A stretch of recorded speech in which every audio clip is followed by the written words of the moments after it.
டைட்டிலுமே வந்து சமூக பொறுப்போடு பல விஷயங்களை வந்து முன்னிறுத்தி எடுத்திருக்காங்க அப்படின்றது வந்து தெரிய வருது. டீமுக்கு வந்து ஒரு முறை நம்மளுடைய வாழ்த்துக்களை வந்து தெரிவிச்சுக்கலாம். இந்த தருணத்துல மிகப்பெரிய வாழ்த்துக்கள் உங்க எல்லாருக்கும். டைட்டில் அருமையான டைட்டில், நெஞ்சு பொறுக்குதிலேயே. கதையுமே வந்து சிறப்பா இருக்கு. கூடுதல் சிறப்பு இந்த படத்துக்கு இருக்கு. என்னன்னு பாத்தீங்கன்னா, பொதுவா ஒரு படத்துடைய ஃபர்ஸ்ட் லுக் வந்து ரிலீஸ் பண்ணும்போது திரையுலகத்துல பிரபலமா இருக்கிறவங்க இல்லாட்டி நம்மளுடைய மனசுக்கு பிடிச்சவங்க, அதாவது படக்குழுவுடைய மனசுக்கு பிடிச்சவங்க யாரையாவது வந்து ரிலீஸ் பண்ண சொல்லுவாங்க.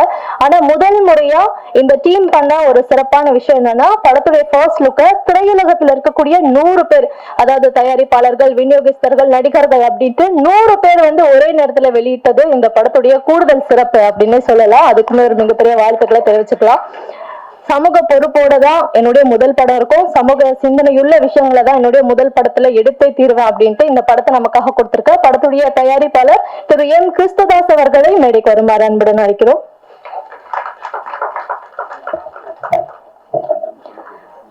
நெஞ்சு பொறுக்கதிலேயே இந்த படத்தை வந்து வாழ்த்துவதற்காக வருகை தந்திருக்கக்கூடிய மாண்புமிகு பாராளுமன்ற உறுப்பினர், விசிக தலைவர், முனைவர் திரு தொல் திருமாவளவன் அவர்களை மேடைக்கு வருமாறு பணிவன்புடன் அழைக்கிறோம்.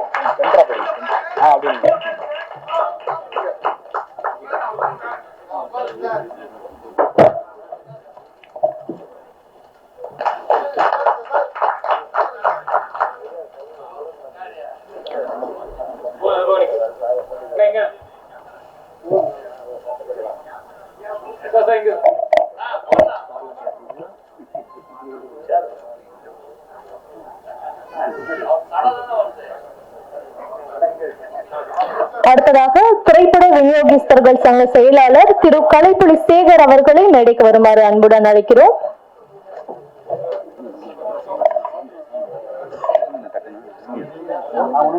சவுந்தர பாண்டியன்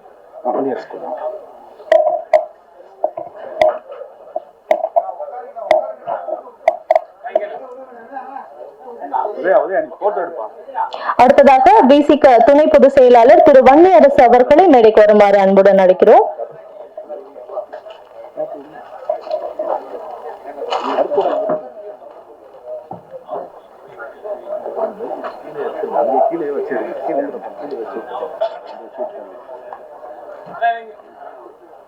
அடுத்ததாக விழாவை சிறப்பிக்க வருகை தந்திருக்கும் தமிழ் திரைப்பட தயாரிப்பாளர் சங்கத்தின் இணை செயலாளர் திரு சவுந்தர பாண்டியன் அவர்களை மேடைக்கு வருமாறு அன்புடன் அழைக்கிறோம்.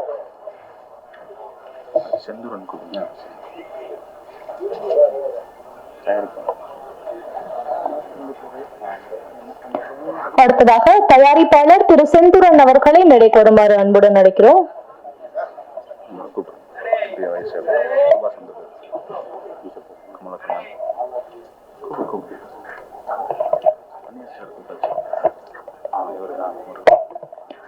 அடுத்ததாக திரைப்பட தயாரிப்பாளர் திரு ஜே எம் முருகப்பெருமான் அவர்களை மேடைக்கு வருமாறு அழைக்கிறோம்.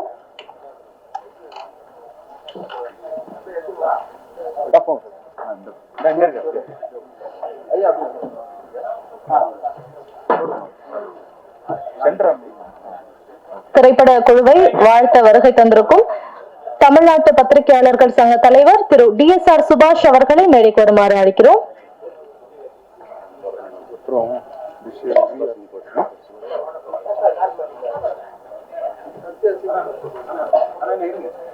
அடுத்ததாக தமிழ் திரைப்பட தயாரிப்பாளர்கள் செயற்குழு உறுப்பினர் திரு எஸ் கமலக்கண்ணன் அவர்களை மேடைக்கு வருமாறு அன்புடன் அழைக்கிறோம்.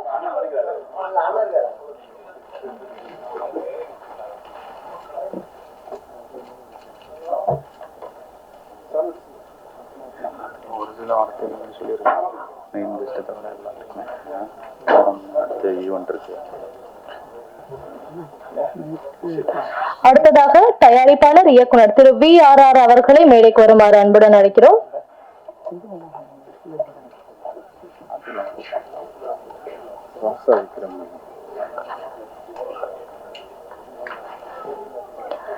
அடுத்ததாக தமிழ் தேசிய போராளி திரு முகிலன் அவர்களை மேடைக்கு வருமாறு அன்புடன் அழைக்கிறோம். அவரை தொடர்ந்து நடிகர் திரு ரென் ஜமீல் அவர்களை மேடைக்கு வருமாறு அன்புடன் அழைக்கிறோம். திராவிட ஜனநாயக மக்கள் கட்சி அவைத்தலைவர் திரு இறைக்கவி நத்தானியேல் அவர்களை மேடைக்கு வருமாறு அன்புடன் அழைக்கிறோம்.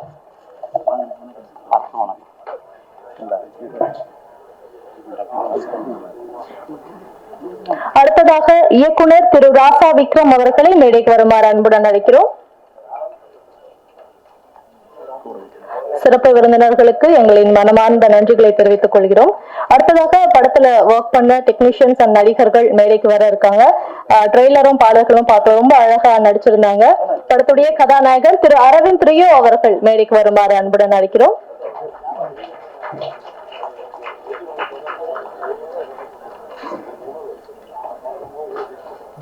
படத்தில் இருக்கக்கூடிய மற்றும் ஒரு நாயகர் திரு காளிதாஸ் அவர்களை மேடைக்கு வருமாறு அழைக்கிறோம்.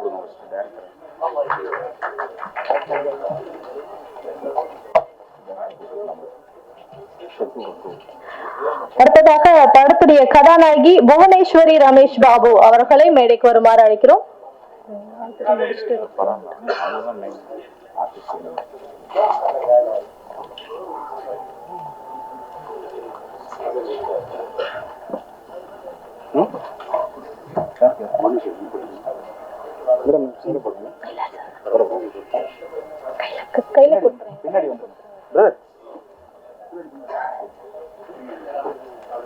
அப்படியே நித்யாராஜ் நீங்களும் மேடைக்கு வந்துடலாம். படத்துல நடிச்ச 2 கதாநாயக நாயகி, அப்புறம் 2 பேர் சூப்பரா சப்போர்ட்டிங்கா வந்து நடிச்சிருந்தீங்க. 4 பேருமே மேடையில இருக்காங்க.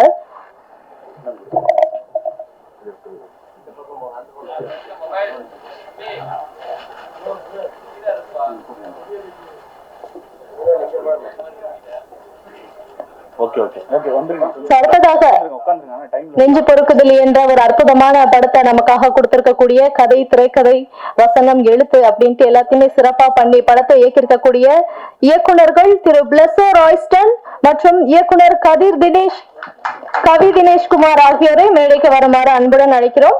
ஆக்சுவலி நீங்களே பார்த்திருப்பீங்க, இயக்குனர் அப்படின்னு போட்டு இருவர் அப்படின்னு போட்டிருப்பாங்க. அந்த இருவர் இவங்க 2 பேரும் தான். 2 பேருக்கும் நம்மளுடைய மனமார்ந்த வாழ்த்துக்களை வந்து நம்ம தெரிவிச்சுக்கலாம். பிளஸோ ராய்ஸ்டன், கவி தினேஷ் குமார் அவர்கள்.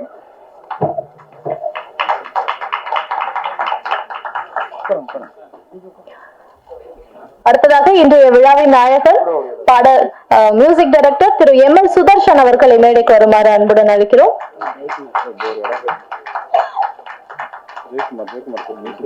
அடுத்ததாக பின்னணி இசையை நமக்காக அளித்திருக்கக்கூடிய திரு ஜெயக்குமார் அவர்களை மேடைக்கு வருமாறு அன்புடன் அழைக்கிறோம். படத்தின் ஒளிப்பதிவாளர் திரு அப்துல் கே ரஹ்மான் அவர்களை மேடைக்கு வருமாறு அழைக்கிறோம்.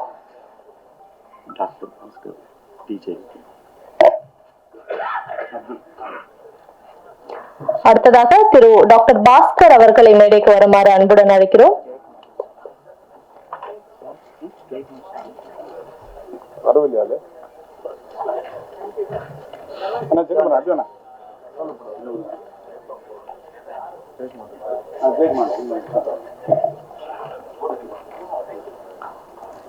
இயக்குனர் தயாரிப்பாளருக்கு வந்து ரொம்ப உறுதுணையாக இருந்த இந்த படத்துடைய இணை தயாரிப்பாளர்கள் யோபு சரவணன், பியூலா கிறிஸ்துதாஸ் ஆகியோரை மேடைக்கு வருமாறு அன்புடன் அழைக்கிறோம்.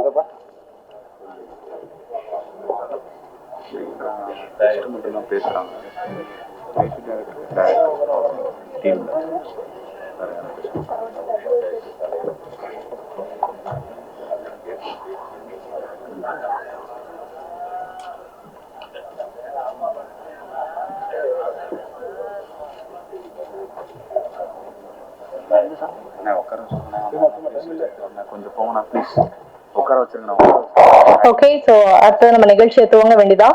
நவரச கலைக்கூடம் படத்துடைய தயாரிப்பாளர் திரு எம் கிறிஸ்துதாஸ் அவர்கள் தற்போது வரவேற்புரை வழங்குவார்கள்.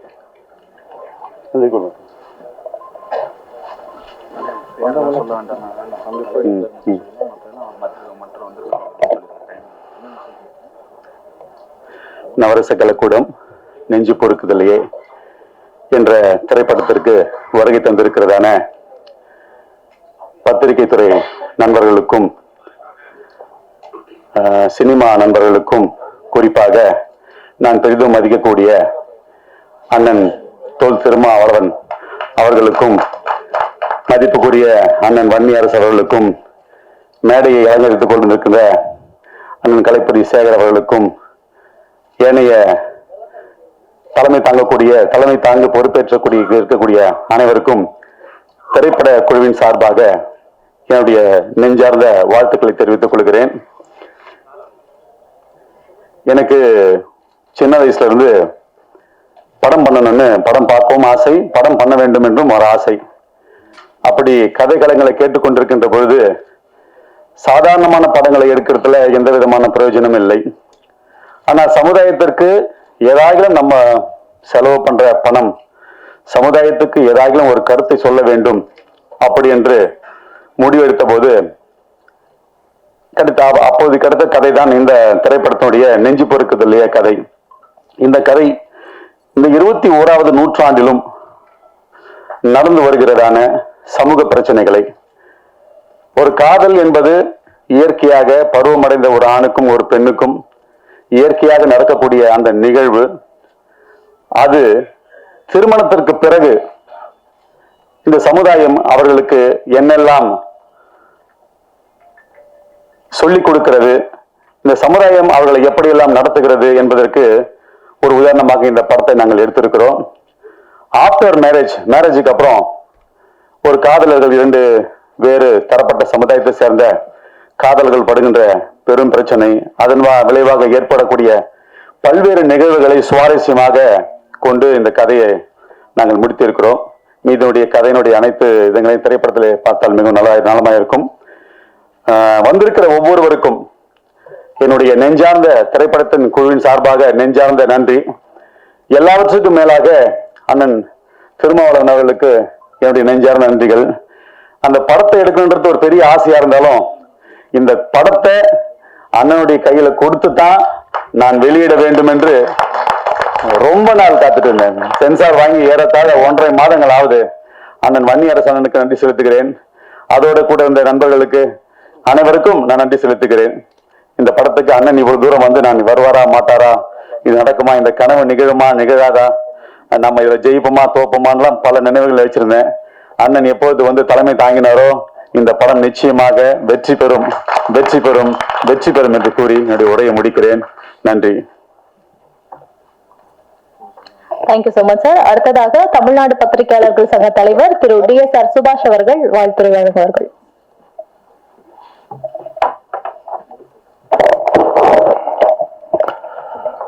அனைவருக்கும் வணக்கம். மனிதனுடைய கவலையை மறப்பதற்காக உருவாக்கப்பட்டதுதான் கலை. லை, அதுல வா எடுத்துட்டா வர்றதுதான் கலை. என்னை பொறுத்தவரைக்கும் இந்த உலகின் முதல் கலைஞனே கடவுளாகத்தான் இருக்க முடியும். இல்லைன்னா இவ்வளவு வண்ணமயமான அழகான ஒரு இயற்கையான இந்த உலகத்தை அவரால் படைத்திருக்க முடியாது. அதனால இந்த உலகின் முதல் கலைஞனே கடவுளாகத்தான் இருப்பார் என்ற அதனுடைய இன்னொரு விஷயமாகத்தான் இந்த மேடையில ஒரு வியத்தக்க ஒரு விஷயத்த நம்ம இன்னைக்கு பார்க்கிறோம். அது என்னன்னு சொன்னா, இயேசுவை பாராட்ட புத்தர் வந்திருக்கிறார். பாஸ்டர் கிறிஸ்துதாஸ் அவர்களை பாராட்ட நம்முடைய எழுச்சி தலைவர் வந்திருக்கார். கிறிஸ்துதாஸ் அவர்களை பாராட்ட வந்திருக்கிறார். இன்னொன்னு, அழைக்கவில்லை என்றாலும் நாம் அவருக்காக நாம் திட்டமிடவில்லை என்றாலும் அவர் இங்கு வந்திருப்பார். காரணம் என்றால் இந்த படத்தினுடைய தலைப்பு நெஞ்சு பொறுக்குதில்லையே. இன்னைக்கு இந்த இந்தியாவிலேயே எதை வேணாலும் நம்ம ஆன்லைன்ல ஆர்டர் பண்ணலாம், வாங்கலாம், இல்ல போய் விலை கொடுத்து வாங்கலாம், மிரட்டி வாங்கலாம், கெஞ்சி வாங்கலாம். இந்த மாதிரி எத்தனையோ வழிகள்ல வந்து வாங்க முடியாத கிடைக்காத விஷயம்ங்கிறது எதுவுமே இல்லை. ஆனால் கெஞ்சியும் மிரட்டியும் எந்த நிலையிலும் வாங்க முடியாத ஒருவர் இந்தியாவில் இருக்கிறார் என்றால் அவர் எங்கள் எழுச்சி தமிழர் தொல் திருமாவளவன் அவர்கள் தான். இன்னைக்கு ஒரு திரைப்பட விழாவிலையும் அவர் வந்திருக்கிறாரு. இந்த திரைப்பட குழு அவரை வைத்து இந்த நிகழ்ச்சியை நடத்துறாங்க அப்படின்னு சொன்னா, இந்த சமூகத்திற்கு ஒரு நல்ல மெசேஜ் இந்த படத்தின் மூலமா அவங்க சொல்ல போறாங்கன்றத அர்த்தம். அதுக்கு இந்த தலைப்பு ஒரு உதாரணம், இதற்காக வந்திருக்கக்கூடிய தலைவர் ஒரு உதாரணம். மேலும் நம்மளுடைய கலைப்புலி சேகரன் சார் போன்ற முக்கியமான பிரமுகர்கள்லாம் இந்த மேடையில் இருக்காங்க. உங்களுக்கு ஒரு வேண்டுகோள், எங்களுடைய பத்திரிகையாளர்கள் தோழர்களுடைய சார்பாக நான் சொல்றேன். நிறைய திரைப்படங்கள் மக்கள் பார்த்து அவர்களுடைய கருத்து சொல்வதை ஏத்துக்கிறதுக்கு எல்லாருமே தயாரா இருக்கும். அதை படத்துல இன்வெஸ்ட் பண்ணவங்களாகட்டும், நடிச்சவங்க எல்லாருமே. ஆனால் ஒரு குறிப்பிட்ட சிலர் வன்மத்தை மனதில் வைத்துக்கொண்டு, சில நபர்களுடைய பர்சனல் விளக்கை வச்சுக்கிட்டு அதையும் படத்தோட ஒப்பிட்டு, அதாவது ஒரு சில கும்பல் எந்த படம் ஓடணும், எந்த படம் ஓடக்கூடாது, எந்த படம் பார்க்கணும், எந்த படத்தை பார்க்க கூடாது, எந்த படத்தை வெளியிடவே கூடாது, எதை பார்த்தே ஆகணும், இப்படி எல்லாம் ஒரு நிர்ணயம் செய்யக்கூடிய ஒரு அராஜக தன்மை இன்னைக்கு திரைப்படத்துறையில போய்கிட்டு இருக்கு. இதையெல்லாம் களை எடுக்கணும், முறியடிக்கணும். இதற்கெல்லாம் ஒரு முடிவு கட்டக்கூடிய சில தீர்மானங்களை நீங்க எடுக்கணும். தமிழக அரசின் சார்பில் நடவடிக்கை எடுக்கணும்னு சொன்னா கூட திரைப்படத்துறையில் இருக்கக்கூடிய பெப்சி ஆகட்டும், இயக்குனர் சங்கம் எல்லாருமே சேர்ந்து கூட அதற்கான ஒரு கோரிக்கையை அரசு கொடுக்கறதுக்கு நம்ம தலைவர் அவர்கிட்ட கூட நீங்க அணுகலாம். ஏன்னா இன்னைக்கு தலைவர் சொன்னாருன்னா கேட்கக்கூடிய நிலையில எல்லாருமே இருக்கிறாங்க.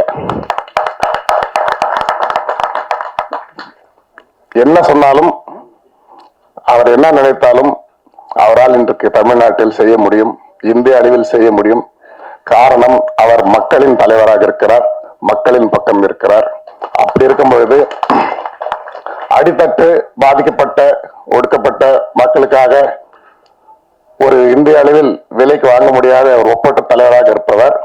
திரைப்படத்துறையிலும் இது போன்ற ஒடுக்குமுறைகளை களை எடுக்க, தகர்த்தெறிய, உண்மையிலே நல்ல திரைப்படங்கள் வெளியே மக்கள் கருத்து சொல்லிட்டோம், மக்கள் புறக்கணிக்கிட்டோம், அதை ஏற்றுக்கொள்வதற்கு எல்லாரும் தயாரா இருக்கிறாங்க. அது அவங்களை யாரும் நம்ம பணம் கொடுத்து படம் பார்க்கிறவங்க விமர்சனத்தை நம்ம யாரும் தடுக்க முடியாது.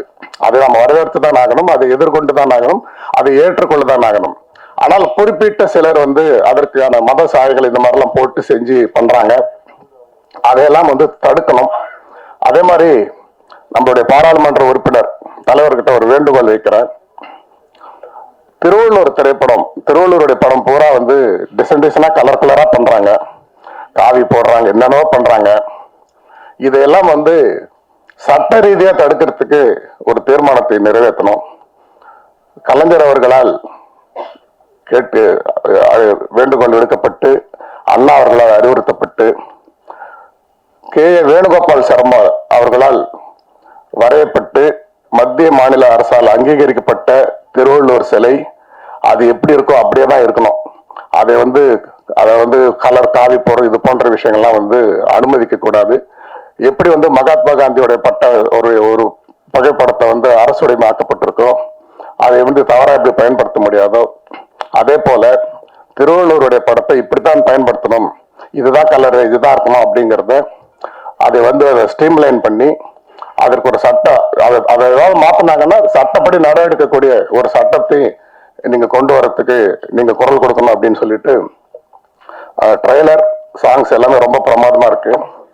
நம்ம நண்பர் செந்தூரன் இந்த டீம் பத்தி சொன்னாரு. எவ்வளவு கஷ்டப்பட்டு இப்படி ஒரு படத்தை செய்திருக்கிறாங்க, எவ்வளவு லவ் சப்ஜெக்ட்ஸ் இருக்கு. ஒரு லவ் சப்ஜெக்ட் மூலமாவும் சொசைட்டிக்கு இவ்வளவு சோசியல் விஷயங்களை சொல்ல முடியுமா அப்படிங்கறத ஒரு பெரிய சேலஞ்சிங்கா நெஞ்சு பொறுக்குதல் படத்துல ரொம்ப அழகா அவங்க எடுத்திருக்கிறாங்க, பண்ணியிருக்கிறாங்க.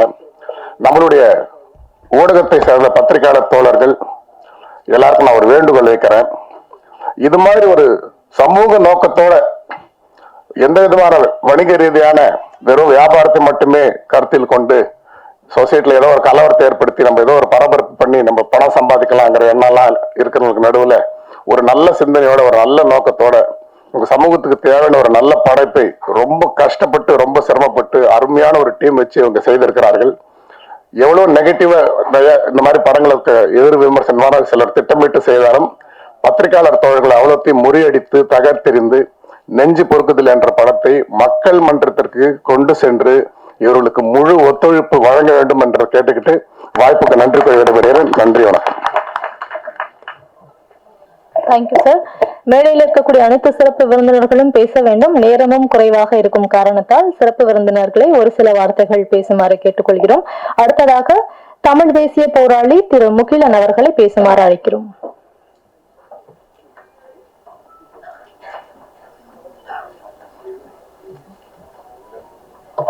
வணக்கம்.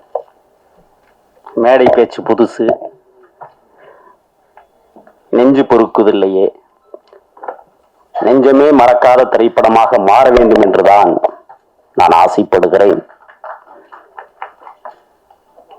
கல்லறைகளில் காலடிக்கு கீழே வைக்கிற காந்தல் மலர்கள் காற்றில் வருடுகிற போது கூட சத்தங்க காமல் உறங்குகிற உன்னத போராளிகள் எழுந்துவிடக் கூடாது என்பதற்கான மாதமாக கார்த்திகை மாதத்தில் இந்த நெஞ்சு பொறுக்குதில்லையே என்கிற திரைப்படம் வெளிவருவதை நான் மகிழ்ச்சியோடு வரவேற்கிறேன்.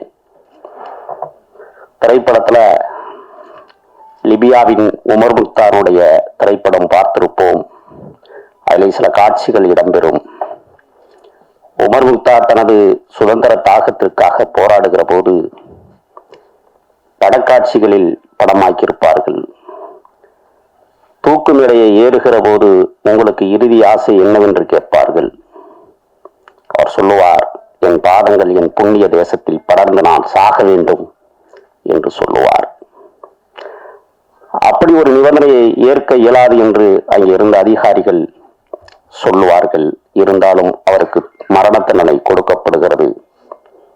அதை ஒரு சிறுவன் பார்த்து கொண்டிருந்த போது, ஐயா, நீங்கள் இந்த புண்ணிய தேசத்தில் போக போகிறீர்கள், உங்களுடைய கைகளிலே கிடக்கிற தடியை என்னிடம் தாருங்கள், அடுத்த கால போராட்டத்திற்கு நான் தயாராகிறேன் என்று சொன்னதைப் போல புரட்சியாளர் அம்பேத்கருடைய தடியையும் தந்தை பெரியாருடைய தடியையும் என் அரசியல் ஆசானாக விளங்கி கொண்டிருக்கிற நம் எழுச்சி தமிழர் அவர்களிடத்திலே 2 தடிகளை கொடுக்கிறோம்.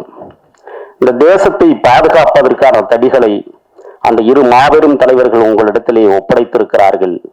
இந்த தேசத்தை மீட்டெடுப்பதற்காக களத்திலே நீங்கள் அதிதீவிரமாக களமாடுகிற நேரத்தில் உங்களுடைய விரல் நுனியை பிடித்து விடுதலை கேட்பதற்காக நானும் பின்னால் வந்து கொண்டிருக்கிறேன் என்பதை என்னுடைய எழுச்சி தமிழர் தலைவர் அண்ணன் திருமா அவர்களுக்கு நெஞ்சார்ந்த வணக்கத்தை தெரிவித்துக் கொள்கிறேன். திரைப்படத்துறையின் தரைப்படை தலைமகனாய் விளங்கி கொண்டிருக்கிற என் தோழர், 20 ஆண்டுகளுக்கு மேலாக ஒரு கரம் பிடித்து நடந்த என் இளவல் அண்ணன் வன்னியரசு தோழர் அவர்களே, இந்த இசை வெளியீட்டு விழாவிற்கு வருகை தந்திருக்கிற திரைப்பட முன்னோடிகளே, பெயர் சொல்லி அழைத்து பேசினால் எல்லோருடைய பெயரையும் அழைத்து பேச வேண்டும் நேரமின்மையால் அனைவரையும் இருகரம் கூப்பி வரவேற்று சிறிய உரையை தான் சொல்லுகிறேன். மும்பைக்கு பக்கத்திலே ஹாசாகரித்துவா என்கிற ஒரு தத்துவஞானி அடக்கமாயிருக்கிறான். அவன் சிறுவயதாக இருக்கிற போது தாயாருக்கு உடல்நலம் சரியில்லை, தண்ணீர் தாகம் எடுக்கிறது, தாய் கேட்கிறாள் தண்ணீரை கொண்டு வா என்று. ஓடோடி அடிப்படைக்கு நுழைந்து ஒரு கோலை தண்ணீரை எடுத்துக்கொண்டு ஓடி வருகிறான். தாய் அயர்ந்து உறங்கி கொண்டிருக்கிறாள். இரவு 9 மணிக்கு தாய் தண்ணீர் கேட்டால் 10 ஆகிறது, 11 ஆகிறது, நடுநீசி ஆகிறது, 3 ஆகிறது, 4 ஆகிறது, விடுகிறது. சூரிய வெளிச்சம் ஓட்டை கூரையின் வழியாக கண்களிலே படுகிறது. என்ன மகனே, ஒரு கோலை தண்ணீரை வைத்துக் கொண்டு நிற்கிறாயே என்று கேட்கிறாள். நேற்று இரவு உங்களுக்கு தண்ணீர் தாகம் எடுத்ததாக சொன்னீர்கள், ஆகையால் ஒரு கோலை தண்ணீரை வைத்துக் கொண்டு உங்களது தலைமாட்டிலே இரவு முழுவதும் இருக்கிறேன் அம்மா என்று சொன்னான். ஒரு தாயை காப்பாற்றுவதற்கு இரவு முழுவதும் தண்ணீரை வைத்துக் கொண்டு காப்பாற்றிய ஹாசாகரித்துவாயை போல என் தமிழ் தேசத்தை காப்பாற்றுவதற்காக ஒரு கோலை தண்ணீரை மீண்டும் அண்ணா உங்கள் கரங்களில் தமிழ் தாய் கொடுத்திருக்கிறாள். இந்த தமிழ் தேசியத்தை எப்படியாவது காப்பாற்றுங்கள். என் இனமானத்துடைய தேசிய தலைவன் விட்டு சென்ற பணிகளை உங்களிடத்திலே ஒப்படைத்திருக்கிறார். அடுத்த திரைப்படத்துறைக்கு வர்றேன். அடிமை முறைகள் மிக அதிகமாக இருக்கிற இடம் 2 இடம். ஒன்னு காவல்துறை, இன்னொன்று திரைப்படத்துறை. இந்த திரைப்படத்துறையில அடக்குமுறைகள் இருப்பதை அனைத்து சங்கங்களும் உடைத்தெறிய வேண்டும். சனாதனம் கோலோச்சி இருக்கிற இந்த திரைப்படத்துறையில் மிக கவனமாக காலடி எடுத்து வைக்கிற சூழலில் நாம் நின்று கொண்டிருக்கிறோம். ஒரு கதாநாயகன் நடிச்சா அவருக்கு துணிமணிலிருந்து, ஷூல இருந்து, செருப்புல இருந்து, தண்ணீர்ல இருந்து, திங்கிற பொருள் வரை எல்லாத்தையும் எடுத்து கொடுக்கிற ஒரு பல்வேறு மனிதர்களை நியமிச்சிருப்பாங்க. அந்த மாதிரி நடிகர்கள் கழிவறைக்கு போனா கால் கழுவுவதற்கும் உதவியாளரை யாராவது வச்சிருப்பாங்களா? ஆக ஒரு கதை நாயகன் இந்த தேசத்தின் மக்களுக்காக பயன்படக்கூடிய நல்ல கருத்துக்களை வழங்கக்கூடிய நடிகனாக மாற வேண்டும். அப்பொழுதுதான் திரை மிக சிறந்த இடத்திற்கு செல்லும். ஆகையால் திரைப்படத்துறையில் இருக்கிற சனாதன கோட்பாடுகளை உடைத்தெறிய வேண்டும். அது முதலாவது கோரிக்கையாக அண்ணன் எழுச்சி தமிழர் அவர்களிடத்திலே நான் அனுமதி பெற்று சொல்லுகிறேன். மோசமான அடக்குமுறைகள் திரைப்படத்துறையில தான் இருக்கு. ஆகையால் இந்த நெஞ்சம் மறப்பதலை திரைப்படத்தில் பணியாற்றிய அனைத்து போராளிகளுக்கும் இந்த நெஞ்சம் மறப்பதிலே மாபெரும் வெற்றியடைய வேண்டும். நல்ல இசையை கோர்த்திருக்கிறார் இசையமைப்பாளர், அவருக்கு நெஞ்சார்ந்த வாழ்த்துக்கள் நான் கூர்ந்து கவனிச்சேன். அது மட்டுமல்ல, இந்த திரைக்காவியத்தில் பின்னணி காட்சிகள் ரொம்ப அழகாக அடுப்பறையில மிளகு அப்படின்னு சொல்லி எழுதி வைக்கிற ஒரு டப்பாவை அடையாளப்படுத்தியிருப்பாங்க. அப்ப எந்த லெவலுக்கு அவர்கள் பின்னணி அந்த காட்சிகளை உருவாக்குவதற்கு முயற்சித்திருக்கிறார்கள் என்பதை தெளிவாக தெரிகிறது. ஆகையால் ஒவ்வொரு அசைவுகளும் இந்த திரைப்படத்தினுடைய முன்னோட்டத்தில் காண்பிக்கப்பட்டிருக்கிறது. இந்த திரைப்படம் மிகச்சிறந்த வெற்றி அடைய வேண்டும். அதற்கு உலகமெல்லாம் பரவியிருக்கிற தமிழர்களுடைய நலன் சார்ந்தவனாக நான் வாழ்த்துகிறேன். நன்றி, வணக்கம். மிக்க நன்றி சார். அடுத்ததாக திரைப்பட தயாரிப்பாளர் திரு JM முருகப்பெருமான் அவர்கள் பேசுவார்கள்.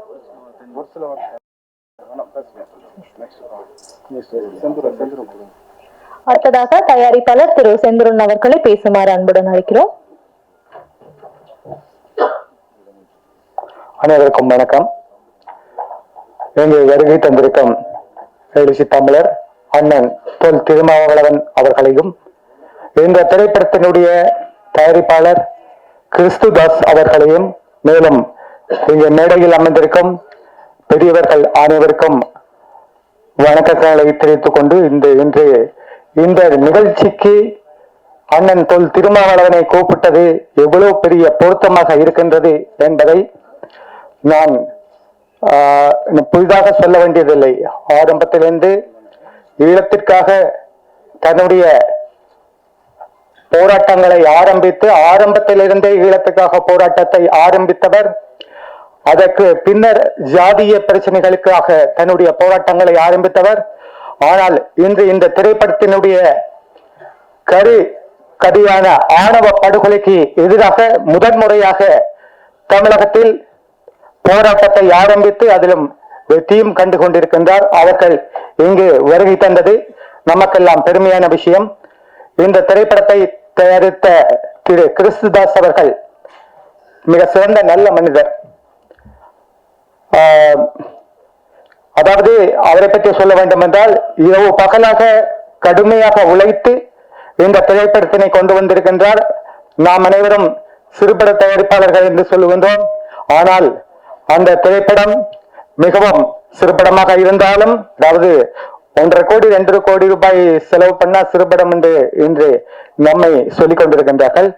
ஆகவே இந்த திரைப்படம் மாபெரும் வெற்றியடைய வேண்டும் என்று நான் கடவுளை வேண்டிக் கொள்கின்றேன். அதே நேரத்திலே இந்த நிகழ்ச்சிக்கு இந்த படத்திற்கு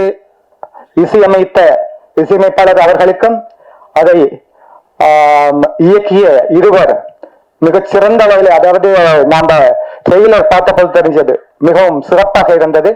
அந்த இருவருக்கும் என்னுடைய வாழ்த்துக்களை தெரிவித்துக் கொண்டு, நமது பத்திரிகையாளர் சங்கத்தினுடைய தலைவர் சுபாஷ் அவர்கள் வந்திருக்கின்றார். அவர்கள் சொன்னது போல நாம் அனைவரும் செயல்படுவோம் என்று கேட்டுக்கொண்டு இந்த உரையை முடிக்கின்றேன். மோகன் தொடர்ந்து திரு தொல் திருமாவளவன் அவர்களுக்கு திரு முருகப்பெருமான் அவர்கள் சால்வியை அணிவித்து கௌரவப்படுத்துகின்றார். கொண்டு போயிடுங்க, நீங்க போயிடுங்க, முன்னாடி போயிடுங்க.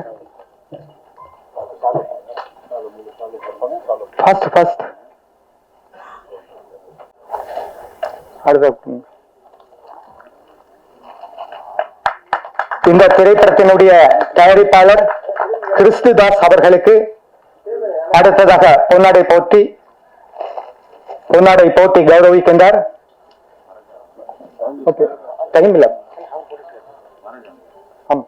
டைம் இல்ல போங்க. இந்த திரைப்படத்துக்கு பின்னாடி நின்று மிகவும் கடுமையாக உழைத்த திரு முரளி தயாரிப்பாளர் அவர்களுக்கு பொன்னாடை போட்டி கௌரவிக்கின்றார்.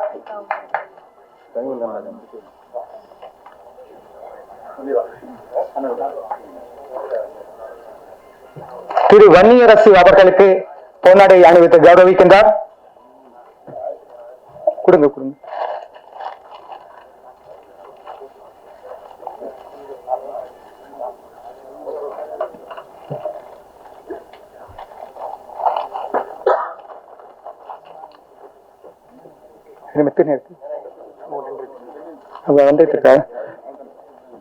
ஓகே, நன்றி நன்றி, வணக்கம். மிக்க நன்றி சார். அடுத்ததாக தமிழ் திரைப்பட தயாரிப்பாளர்கள் செயற்குழு உறுப்பினர் திரு கமலக்கண்ணன் அவர்கள் பேசுவார்கள்.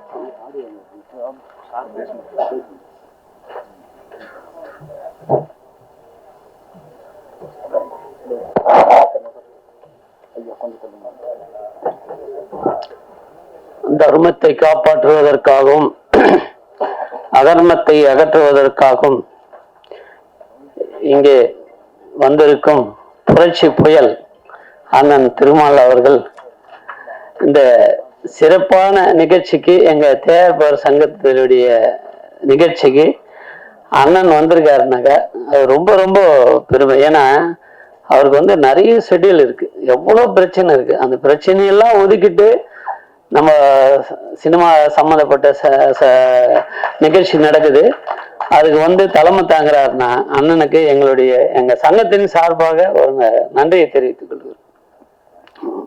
அடுத்து இங்க கிறிஸ்துதாஸ் வந்து ரொம்ப எளிமையான ஒரு மனிதர், சிரிப்பு முகம். அதாவது எப்படி ஒரு வீட்டுக்கு போய் நீங்க கோயம்புத்தூர் சைடு அந்த சைடு எல்லாம் போனீங்கன்னா, நம்ம இங்கிருந்து போகும்போதே பார்த்தீங்கன்னா அவங்க ஃபேமிலியே வந்து கையெடுத்து கும்பிடுவாங்க. அந்த மனிதத்தன்மைன்றது என்னன்றது நான் கிறிஸ்துதாஸ்துக்கள் தான் கண்டுபிடிச்சேன். ரொம்ப மரியாதை.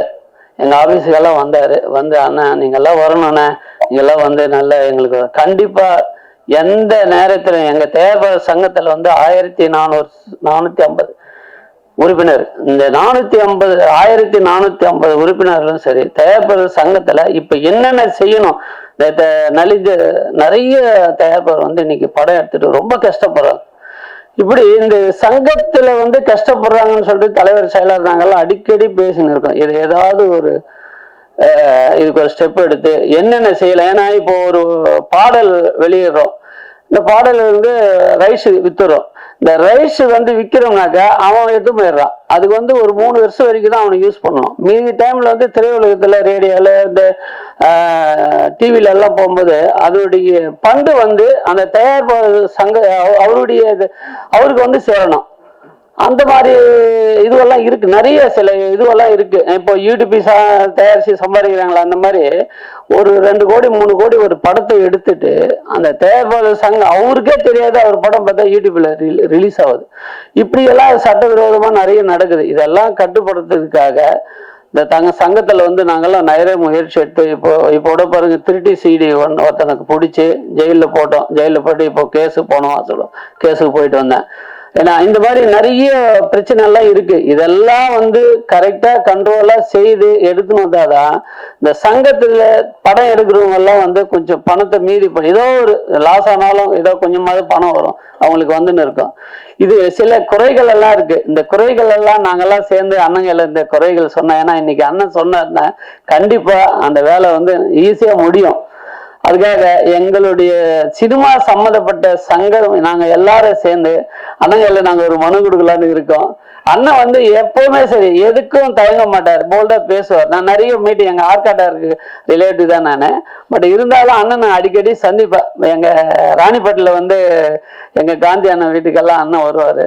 ரொம்ப மரியாதை, எளிமையான மனிதர். யாருன்னா எங்க அண்ணன் மாதிரி நான் பார்த்ததே இல்லை. சிம்பிள், எந்த ஆடம்பரம் இல்லை, எந்த ஒரு இதுவும் இல்லை. இப்படி ஒரு மனிதனை பார்க்கனாக்கா உண்மையில நான் என்னை பத்தி நான் பெருமையா பேசல, ஒரு காந்தி மாதிரி தான் அண்ணன். ஏன்னா எதில்லாத தட்டி கேட்டு ஒரு உரிமையை வந்து இன்னைக்கு வாங்கி கொடுக்கணுனாக்கா அண்ணன் திருமாலை வந்து நல்லா செய்யறேன். ஏன்னா அவரு நான் தெரியாது அவருக்கு, பட் அவரை பத்தி நான் நிறைய ரொம்ப சந்தோஷப்படுவேன் அண்ணனை பத்தி. இப்போ இந்த திரைப்படம் வந்து வெற்றி பெறணும்னாக்கா நீங்க அனைவரும் ஒத்துழைக்கணும். நம்ம வந்து இதுல ஜாதி மதம் வேறுபாடு இல்லாம இந்த படத்தை வந்து நம்ம பார்க்கணும். பத்திரிகையாளர் நண்பர்கள்லாம் நம்ம படத்தை பத்தி கொஞ்சம் நல்லா எழுதுங்க, அதாவது உண்மையை எழுதுங்க. எழுதி எங்களுக்கு எல்லாம் ஒரு ஊக்கத்தை கொடுங்க. ஏன்னா எங்களுக்கு டைம் இல்லை, இன்னும் நிறைய பேசலாம். எல்லாரும் என்னுடைய நன்றியை தெரிவித்துக்கிறேன். நன்றி, வணக்கம். மிக்க நன்றி சார். ஸோ அடுத்ததா ஒரு முக்கியமானவர் தான் பேச வரப்போறாரு. அஜித் விஜய் இவங்க 2 பேருமே இணைந்து நடிச்ச ஒரு படம் அப்படின்னா அது வந்து ராஜாவின் பார்வையிலே. அந்த ஒரு படத்தை தொடர்ந்து பல படங்களை வந்து ப்ரொடியூஸ் பண்ணவர். அந்த 2 பேருமே சேர்த்து வச்சு தயாரிச்ச ஒரே ப்ரொடியூசர், முதல் ப்ரொடியூசர்னா சார் மட்டும்தான். தமிழ் திரைப்பட தயாரிப்பாளர் சங்கத்தின் இணை செயலாளர் திரு சவுந்தரபாண்டியன் அவர்கள் தற்போது பேசுவார். வணக்கங்க. இந்த படம் வெற்றி பெறணும். இந்த திரைப்படங்களுக்கு தயாரிப்பு சங்கத்தை நாங்கள் முடிவு பண்ணியிருக்கோம். ஓடிடி பிளாட்ஃபார்ம் பற்றி பேசிட்டு இருக்கோம். நிச்சயமாக இந்த படத்துக்கு என்னால் முடிஞ்ச தயாரிப்பு சங்கம் முடிஞ்ச உதவியை நான் பண்ணுவோம். ஏன்னா ஒரு படம் எடுக்கிறது எவ்வளோ கஷ்டம், சின்ன படம் எவ்வளோ கஷ்டம் எனக்கு தெரியும், எடுத்திருக்காரு. 2வது அண்ணன் வெளியே போனோம், அவருக்கு அந்த படம் வெற்றி பெற வாழ்த்துறேன். நன்றி, வணக்கம். மிக்க நன்றி சார். அடுத்ததாக தயாரிப்பாளர் இயக்குனர் திரு VRR அவர்கள் பேசுவார்கள்.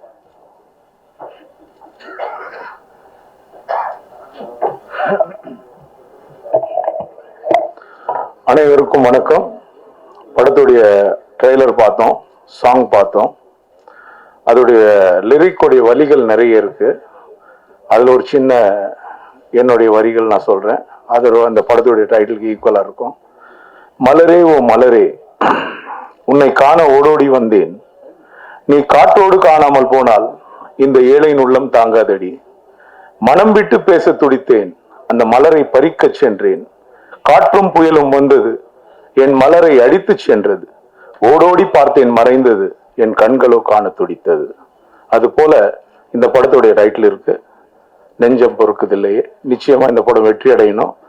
குறிப்பா மியூசிக் டைரக்டர் புது இன்ட்ரடக்ஷனை, எந்த மியூசிக் டைரக்டரையும் கீபோர்டிஸ்டா ஒர்க் பண்ணலன்னாரு, ஸ்ட்ரைட்டா வந்திருக்காரு. பட் அந்த மியூசிக்ல ஒரு சின்ன வழி இருக்கு. நிச்சயமா ML சுதர்ஷனுக்கு இந்த படம் ஒரு பெரிய வெற்றியா அமையும்னு எல்லாம் வல்ல இறைவனுக்கு வேண்டிக்கிறேன். அதே மாதிரி என்னுடைய நண்பர் புதுசா ஒரு ஃபர்ஸ்ட் ஃபிலிம் பண்ணியிருக்காரு. இன்ஷால்லா இந்த படம் மிகப்பெரிய அளவுல வெற்றி அடையணும், இருவருக்கும் வெற்றி அடையணும்னு எல்லாம் வல்ல இறைவன் கிட்ட கேட்டு வணங்கிக்கிறேன். நன்றி. மிக்க நன்றி சார். அடுத்ததாக திரைப்பட விநியோகஸ்தர்கள் சங்க செயலாளர் திரு கலைப்புலி சேகர் அவர்கள் பேசுவார்கள்.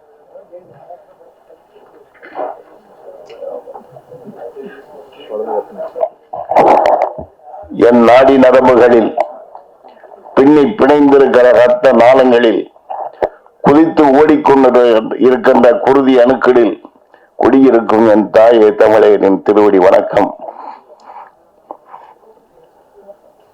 நான் விரும்புகின்ற நேசிக்கின்ற சில தலைவர்களில் முக்கியமானவர் தான் திருமாவளவன். அவரை ஏன் நேசிக்கின்றேன், ஏன் விரும்புகிறேன், பல காரணங்கள் இருக்கின்றது. அவர் பேசுகின்ற பேச்சு அனைத்தும் ஆவணம் இல்லாமல் எந்த தரவுகளையும் அவர் கூற மாட்டார். ஒவ்வொன்றிலும் தரவுகள் இருக்கும். அதே போல மொழி காப்பதில், இனங்காப்பதில் முன் நிற்கின்றார். இதெல்லாம் எல்லாருக்கும் வருவதில்லை, ஒரு சிலருக்கு. அந்த சில தலைவர்களில் ஒரு தலைவர் தான் மதிப்புக்குரிய விடுதலை சிறுத்தைகள் இயக்கத்தின் தலைவர் திரு திருமாவளவன் அவர்கள். இங்க நான் என்னமோ நினைச்சு பேச நினைச்சேன், நான் தலைமை தாங்கி இருக்கிறேன், இது பூரா எல்லாரையும் நான் வரவேற்று பேசணும். ஆனா இப்ப அதுக்குரிய நேரம் இல்லை, ஏன்னா அண்ணனுக்கு பணிகள் ஜாஸ்தி இருக்குது. ஒண்ணு மட்டும் ஏன் அவரை நேசிக்கின்ற ஒரு முக்கியமான ஒரு ஈடுபாடு எனக்கு உண்டு. ஏன்னா அவர் இவ்வளவுலாம் பேசுவார். எனக்கு ஒன்னே ஒண்ணுதான் அவர் மேல ரொம்ப ஆரம்பத்துல ரொம்ப பிடிச்சது என்னன்னா, ஒரு கூட்டம் கூட்டினாருங்க, 5000 பேரை தட்டினாரு. அத்தனை பேருக்கு தமிழ் பேரை மாத்தினாரு. யார் செஞ்சிருக்கிறா?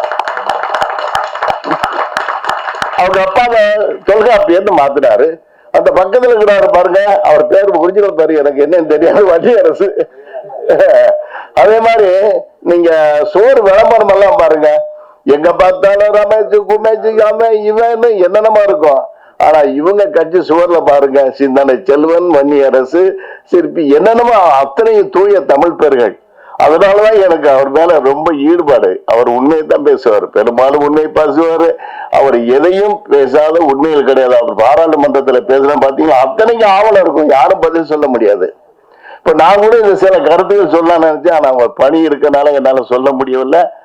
அதனால அடுத்த ஏதாச்சும் சந்தர்ப்பங்கள் இருந்தா அதுல நான் அறிவியல் பத்தி சில ஏன்னா அவர் பேசுறதெல்லாம் அறிவியல் சம்பந்தம் பேசுவாரு. அவர் சொல்ற ஒவ்வொன்றும் இந்த திராவிடத்தை பத்தியோ தமிழ் தேச பத்தியோ திராவிட கருத்தியல்னு சொல்லுவாரு. அதெல்லாம் எவ்வளவு அவரு அற்புதமான ஆவணத்தோட பேசுறாரு. இந்த புராணங்களை வச்சுக்கிட்டு இவங்க அடிக்கிற கூத்து இருக்குது பாருங்க. இப்போ ஒரு மத்திய அமைச்சர் சொல்லியிருக்கிறாங்க, ஏன் முனிவர் ஒருத்தர் விமானத்தை ஏற்கனவே 5000 ஆண்டுக்குள்ள கண்டுபிடிச்சிட்டாருன்னு. ஏங்க 11,000 மேல போனா சுவாசிக்க முடியாதுங்க. அது இங்கேயே நிறைய பேர் இப்ப ஆக்சிஜன் இதை வச்சுதான் சுவாசிச்சுட்டு இருக்கிறாங்க. இந்த காலகட்டத்தில் யாராச்சும் வானத்துல பறந்து போக முடியுமா மாஸ்க் இல்லாம? இல்ல அதுக்கான தரவுகள் ஆவணங்கள் எங்கேயா இருக்குதா? சரி இதை விடுங்க, அவருக்கு பணி நிறைய இருக்குது. இருந்தாலும் இவரு நம்ம சுபாஷ் ஒரு கருத்து சொன்னாரு சார், ஒன்னே மட்டும் சொல்றேன், இப்பதான் அண்ணன் சொல்லிட்டு இருந்தேன். சங்கங்கள் கட்டுப்பாடும் கடமை உணர்வும் இருக்கணும். தலைவர்களை பொறுத்தா அதுல இருக்க உறுப்பினர்களை பொறுத்தா இந்த திரையுல சங்கங்கள்லாம் இவர் நிறைய விஷயங்களை செதறி அடிக்கணும்னாரு. அவர் முகிலனே யார சொன்னாங்க. ஆனா சங்கங்கள்லாம் செதறி கிடக்குது. ஒரு சங்கம் 2 சங்கம் இல்லைங்க, ஒவ்வொரு சங்கத்தையும் உடைச்சிட்டாங்க. இப்படி இருக்கும்போது எங்க ஒற்றுமை வருது சொல்லுங்க? நம்ம என்ன செய்யறது? அநியாயம் நடக்குது. கமலக்கண்ணன் சொன்ன மாதிரி எல்லாம் நடக்கத்தான் செய்யுது. யாரு காப்பாத்துறது? அரசியல்வாதி நீங்க திருந்திடுவாங்க நம்மால. இப்ப எனக்கு தெரிஞ்சு ஒவ்வொரு நடிகருக்கும் நடிகைக்கும் கூட வர ஒரு உதவியாளர்கள் சம்பளம் ஒரு கால்ஷீட்டுக்கு 60,000 ரூபாய் ஆகுது. இதை கொடுக்காதீங்கன்னா இருந்தாலும் கேட்டுருவாங்களா? சம்பளத்தை குறைச்சு கொடுத்துருவாங்களா? இங்க 100 கோடினா அடுத்த 125 கோடி கொடுக்குறேன், நீங்க கொடுக்க நான் பிளாக்ல கொடுத்துருங்கம்பாங்க. இது நடைமுறைதான். இதை போய் அவர் திருமாவளவனோ இல்ல முதல்வர் அவர்களோ இல்ல துணை முதல்வர்களோ திருத்த, அவங்க எல்லாம் கலை உலகத்திலிருந்து வந்தவங்க தான். எப்படி கேட்பாங்க? இது நம்ம தான் முதல் திருந்தணும். என்று நம்ம பணம் வாங்காம ஓட்டு போடுறோமோ அன்னைக்கு தான் இந்த தயாரிப்பாளர் சங்கமும் நம்ம தொழில்துறையும் நல்லா இருக்கும். நம்ம பணம் வாங்கக்கூடாது. ஏழைப்பாளைகள் வாங்குறத வச்சு விட்டுருங்க. ஒரு தயாரிப்பாளர் என்பது யாரு?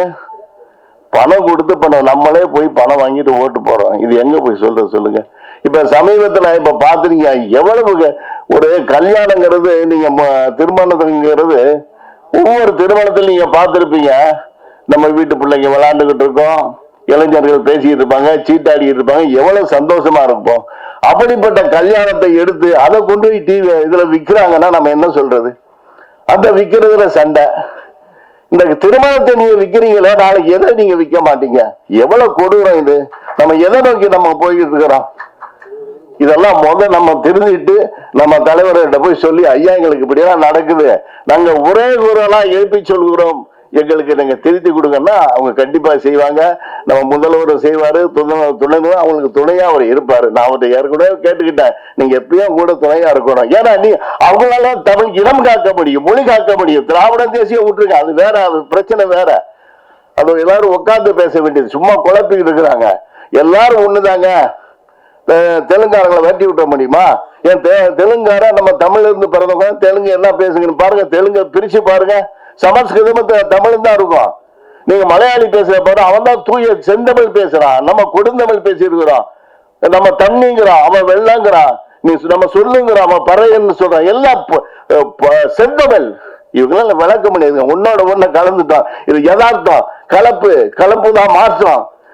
1379 கோடி ஆண்டுகளுக்கு முன் இந்த எண்ணெய்க்கு பிரபஞ்சம் பிறந்து அதில் கலந்து கெமிக்கல் உருவாச்சு. நம்ம தண்ணி ஹைட்ரஜன் ஆக்சிஜன் கலந்துதான் தண்ணி. கலப்புலாட்டி ஒண்ணு இல்லை, அதை மாற்றம். அதனால இதெல்லாம் ஒரு விரிவான இது இங்க சொல்றதுக்கு இல்லை. ஆனா அதனால இந்த விழாவிற்கு நான் இந்த படத்தை பத்தி சொல்ல வந்துட்டேன்.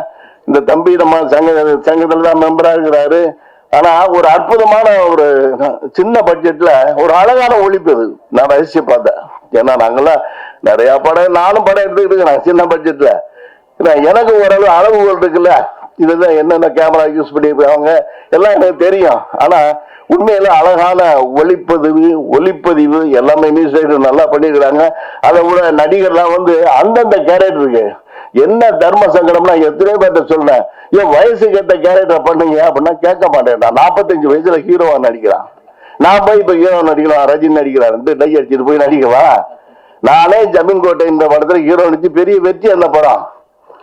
ஆனா நான் இந்த பொண்ணை தொடக்கூட மாட்டேன். ஏன்னா எனக்கு அப்போ வயசு 44. எனக்கு 44 போய் இப்ப நம்ம டான்ஸ் ஆடுறது, பொண்ணை போய் தொடர்றதுன்னு தொடவே இல்லை ஹீரோயினிய. ஒரே ஒரு இடத்துல நான் தாலி கட்டுவேன், அவ்வளவுதான். அதுக்கேற்ற அந்த படம் பெரிய வெற்றி அடைச்சு. என்ன இடம், எந்த கேரக்டர், யாரை செய்து எதை செய்யுதுன்னு சொல்லி யோசிச்சு எடுத்தா நமக்கு வெற்றி அடையும். அது மாதிரி இந்த படத்துல இது காதல் படம், காதல் மலர். இந்த படம் நல்ல ஆளுங்களை போட்டுக்கிறாங்க. ஹீரோவும் நல்லா இருக்கிறாரு, ஹீரோயின் நல்லா இருக்கிறாங்க, எல்லாம் நல்லா இருக்கிறாங்க, எல்லாம் நல்லா இருக்குது. இதை பார்க்கும்போது என் நெஞ்சு பொறுக்குதுல, நெஞ்சு ஆனந்தமாக இருக்குது. ஏன்னா அதனால தம்பி அசோசியேஷன் வந்தாரு, டிஸ்ட்ரிபியூட்டர் அசோசியேஷன் வந்தாரு, முரளியும் வந்தாரு. இவங்களுக்கெல்லாம் ரொம்ப சப்போர்ட்டா இருக்கிற முரளியும் வந்தாரு. வந்தாங்க, வந்து பேசுறாங்க, தம்பி இந்த சூழ்நிலை இப்படி இருக்குது, இதனால இதை பார்த்து சொல்லி அவங்களுக்கு நான் அட்வைஸ் பண்ணிக்கிறேன். அதுபடி நடந்து அவருடைய பெரிய வெற்றியை பெற்று முதலீடுகள்லாம் திரும்ப பெற்று இந்த களத்துல இருக்கிற அந்த தொழில்நுட்ப கலைஞர்கள், நடிகர்கள் அத்தனை பேரும் பெரும் வாழ்வாங்கு வாழ வாழ்த்து விடைபெறும். நன்றி, வணக்கம். மிக்க நன்றி சார். நெஞ்சு பொறுக்கத்திலேயே இந்த படத்தை வந்து இருவர் இயக்கியிருக்காங்க, பிளெஸர் ராய்ஸ்டன் மற்றும் கவி தினேஷ்குமார். இந்த இருவரில் ஒருவரான இயக்குனர் பிளெஸர் ராய்ஸ்டன் அவர்களை பேசுமாறு அழைக்கிறோம். Good afternoon. எனக்கு இதுதான் ஃபர்ஸ்ட் எக்ஸ்பீரியன்ஸ் லைக் ஸ்டேஜில் நின்று பேசுறது. ஸோ ரொம்ப நர்வஸாக இருக்கு.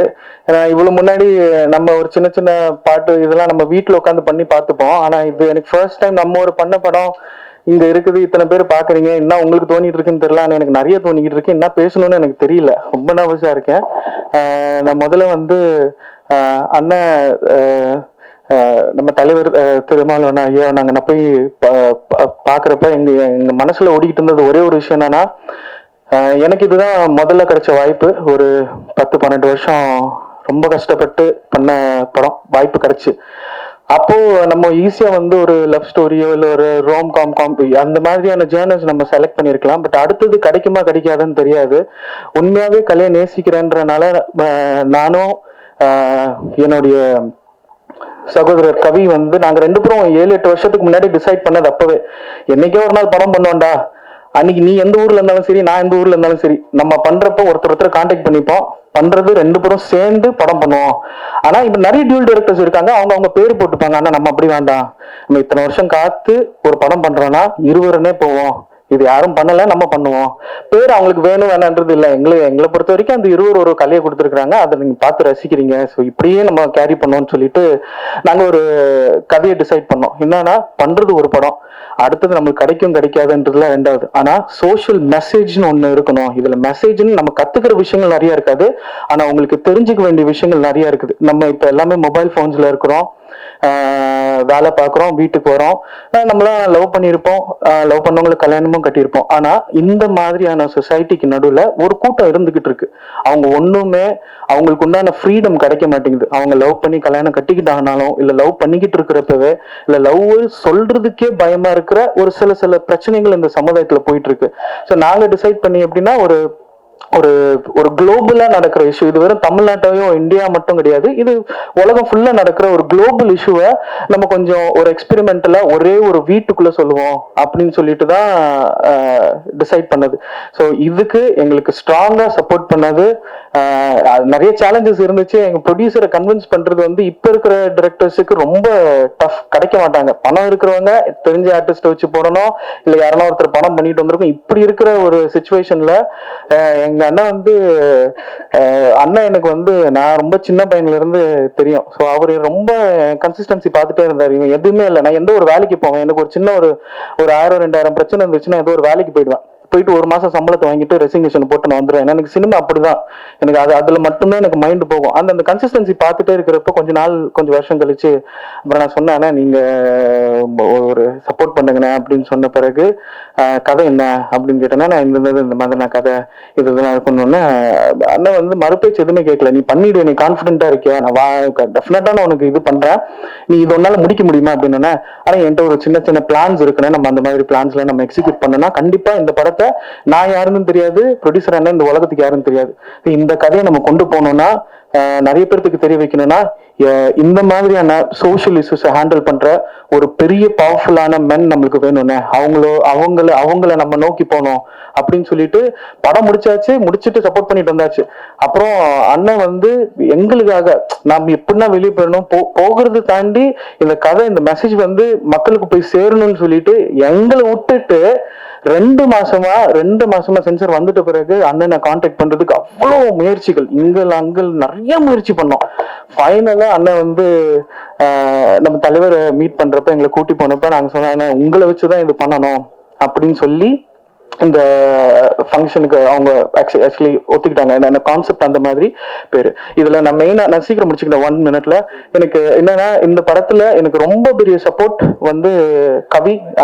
அவன் நான் எப்படி அப்படிதான் அவன். ரெண்டாவது எனக்கு ரொம்ப பெரிய பலம் வந்து அப்துல், இந்த படத்தோட கேமராமேன். இந்த படத்துல நடிச்சவங்களும் வேலை பார்த்தவங்களும் எல்லாருமே டெபியூ தான். யாருமே இதுக்கு முன்னாடி உன்னோட படத்துல அந்த டெக்னீஷியனா ஒர்க் பண்ணது கிடையாது. அசிஸ்டன்ஸா ஒர்க் பண்ணி உள்ள வந்தவங்க தான். விஷுவலா அந்த பையன் அப்துல் வந்து நீங்க நான் சீரியஸா அடுத்தது யாருன்னா பண்றீங்க அப்படின்னா நீங்க ஒரு டெஸ்ட் வச்சு பாருங்க, அந்த பையன் ஜெயிச்சிருவான். நீங்க என்னன்னா சொல்லுங்க, கலர் சொல்லுங்க, என்னன்னா சொல்லுங்க. நான் அவங்க கூட கொஞ்ச நாள் தான் ஒர்க் பண்ணேன். பார்த்தப்ப நான் அங்கேயே சொன்னேன், என்னைக்கு ஒரு நாள் நம்ம படம் பண்ணுவோம், எனக்கு பண்றப்ப நீ தான் எனக்கு கேமராமேன் அப்படின்னு சொல்லி டிசைட் பண்ணேன். அடுத்த படமும் பிஸி ஆனாலும் சரி அவனுக்காக நான் வெயிட் பண்ணி தான் அடுத்த படம் போவேன். எனக்கு ரொம்ப ஸ்ட்ராங்கான பிலீவர் நான் அப்துல் என்னோட கேமராமேனுக்கு. அடுத்தது இந்த படத்தினுடைய நாயகன் நம்ம எம்எல் சுதர்ஷன் மியூசிக் டைரக்டர், அவருக்குமே இந்த படம் புதுசுதான். நிறைய டெக்னிக்கலா கொஞ்சம் நல்ல சவுண்ட் உள்ள ஒரு பார்ட்டி தான் அவரு. அவரும் வந்து எப்படின்னா நாங்க இந்த கதை அவர்கிட்ட சொல்றப்ப எனக்கு கொஞ்சம் அந்தந்த சஜஷன்ஸ் கொடுத்து கொஞ்சம் ஹெல்ப் பண்ணிட்டு மியூசிக் ரொம்பவே நல்லா பண்ணிருக்காங்க. நீங்க படத்துல பாருங்க. அடுத்தது வந்து ஆர்டிஸ்ட், என்னுடைய தம்பி, கூட பிறகாத தம்பி மாதிரி என்னுடைய அரவிந்த். அவன் எனக்கு ரொம்ப பெட்டு. எங்க படத்துல ஒன்னும் டைம் கிடைச்சிச்சுன்னா நிறைய சொல்லுவேன். ஆக்சுவலி அவனை நான் ஷூட்டிங் ஸ்பாட்ல தான் ஃபர்ஸ்ட் டைம் பாக்குறேன்னு.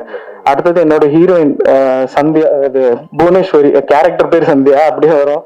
எனக்கு அவ்வளோ நான் பாக்குறப்ப ஒர்க் பண்றப்ப ரொம்ப ஆத்மார்த்தமா அந்த கேரக்டருக்குள்ள பூந்து தான் எல்லாமே ஒர்க் பண்ணது. எல்லாமே யங்ஸ்டர்ஸ் இந்த படத்துல. அடுத்தது வந்து காளிதாஸ், எங்களுடைய இன்னொரு சப்போர்ட்டிங்கான ஆர்டிஸ்ட். அப்புறம் நித்யா. நித்யா வந்து 100% ஒரு ஃப்ரெண்ட்லியான ஆர்டிஸ்ட், டைரக்டருக்கு ஏற்ற ஒரு ஆர்டிஸ்ட். அந்த பொண்ணு ரொம்ப ஃப்ரெண்ட்லி, நல்ல ஒர்க் பண்ணுவா. நீங்க என்ன சொல்றீங்களோ அந்த ஒர்க் முடிச்சுட்டு தான் அடுத்த வேலைக்கு போவா. தூங்க மாட்டா. விடிய 2:30 கால் ஷீட் போனது, அதை விடிய பண்ணா. ஸோ அவளுக்கும் நான் நன்றியை தெரிவிச்சுக்கிறேன். அண்ணன் மிச்சது நான் யாருன்னா மறந்துருந்தேன்னா எனக்கு சாரி, நான் நர்வஸ்ல இருக்கிறேன். நம்ம தனியா பேசுறப்போ அண்ணா கேட்டுங்க, நான் எல்லா டீட்டெயில்ஸும் சொல்றேன். எனக்கு இந்த வாய்ப்பு கொடுத்ததுக்கு ரொம்ப நன்றி. ப்ளீஸ் இந்த படத்துக்கு ஆதரிங்க. சின்ன படம் பெரிய படம் பார்க்காதீங்க. இது ஒரு கருத்தா உண்மையாவே பிசினஸ் நோக்கி இந்த படத்தை பண்ணல. இந்த படத்தை பண்ணது வெறும் உங்களுக்காக மட்டும்தான். அடுத்த வாய்ப்பு கிடைக்கும் கிடைக்காதுன்னு தெரியல. இந்த மேடை நான் யூஸ் பண்ணிக்கிறதுக்கு ஒரே விஷயம் என்னன்னா, இதுல ஒரு சோஷியல் அவேர்னஸ் விஷயத்த சொல்லியிருக்கோம். ஸோ அதுக்காக ஆச்சு, கொஞ்சம் டைம் கொடுத்து பண்ணுங்க. Thank you so much. மிக்க நன்றி. அடுத்தது நீங்க எல்லாரும் ஆவலோட எதிர்பார்த்துட்டு இருக்கக்கூடிய ஒரு தருணம் தான். அரசாலும் அரசியல் இயக்கங்களால மட்டும்தான் சமூக மாற்றங்களை உருவாக்க முடியும். அதன் அடிப்படையில சமூக மாற்றங்களுக்காக தொடர்ந்து குரல் கொடுத்து கொண்டிருக்கக்கூடிய தலைவர், சமூக சிந்தனையுள்ள ஒரு படம் வருதா, சரி நான் வந்து என்னுடைய வாழ்த்துக்களை தெரிவிச்சுக்கிறேன் அப்படின்னு நமக்காக கிளம்பி வந்திருக்காரு நம்முடைய மாண்புமிகு நாடாளுமன்ற உறுப்பினர் அவர்கள், எழுச்சி தமிழர் விசிக தலைவர் முனைவர் திரு தொல் திருமாவளவன் அவர்களை பேசுமாறு பணிவன்புடன் அழைக்கிறேன். பேசிட்டு கடைசியா எந்த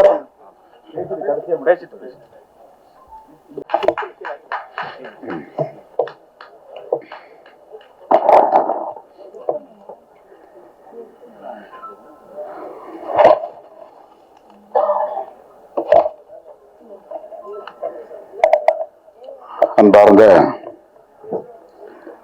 நவரச கலைக்கூடத்தின் தயாரிப்பில் இருவர், பிளஸோ ராய்ஸ்டன், கவி தினேஷ்குமார் ஆகியோரின் இயக்கத்தில் விரைவில் வெளியாகவிருக்கிற நெஞ்சு பொறுக்குவில்லையே என்னும் இந்த திரைப்படத்தின் பாடல் வெளியீட்டு விழாவில் பங்கேற்று இதனை சிறப்பித்துக் கொண்டிருக்கிற,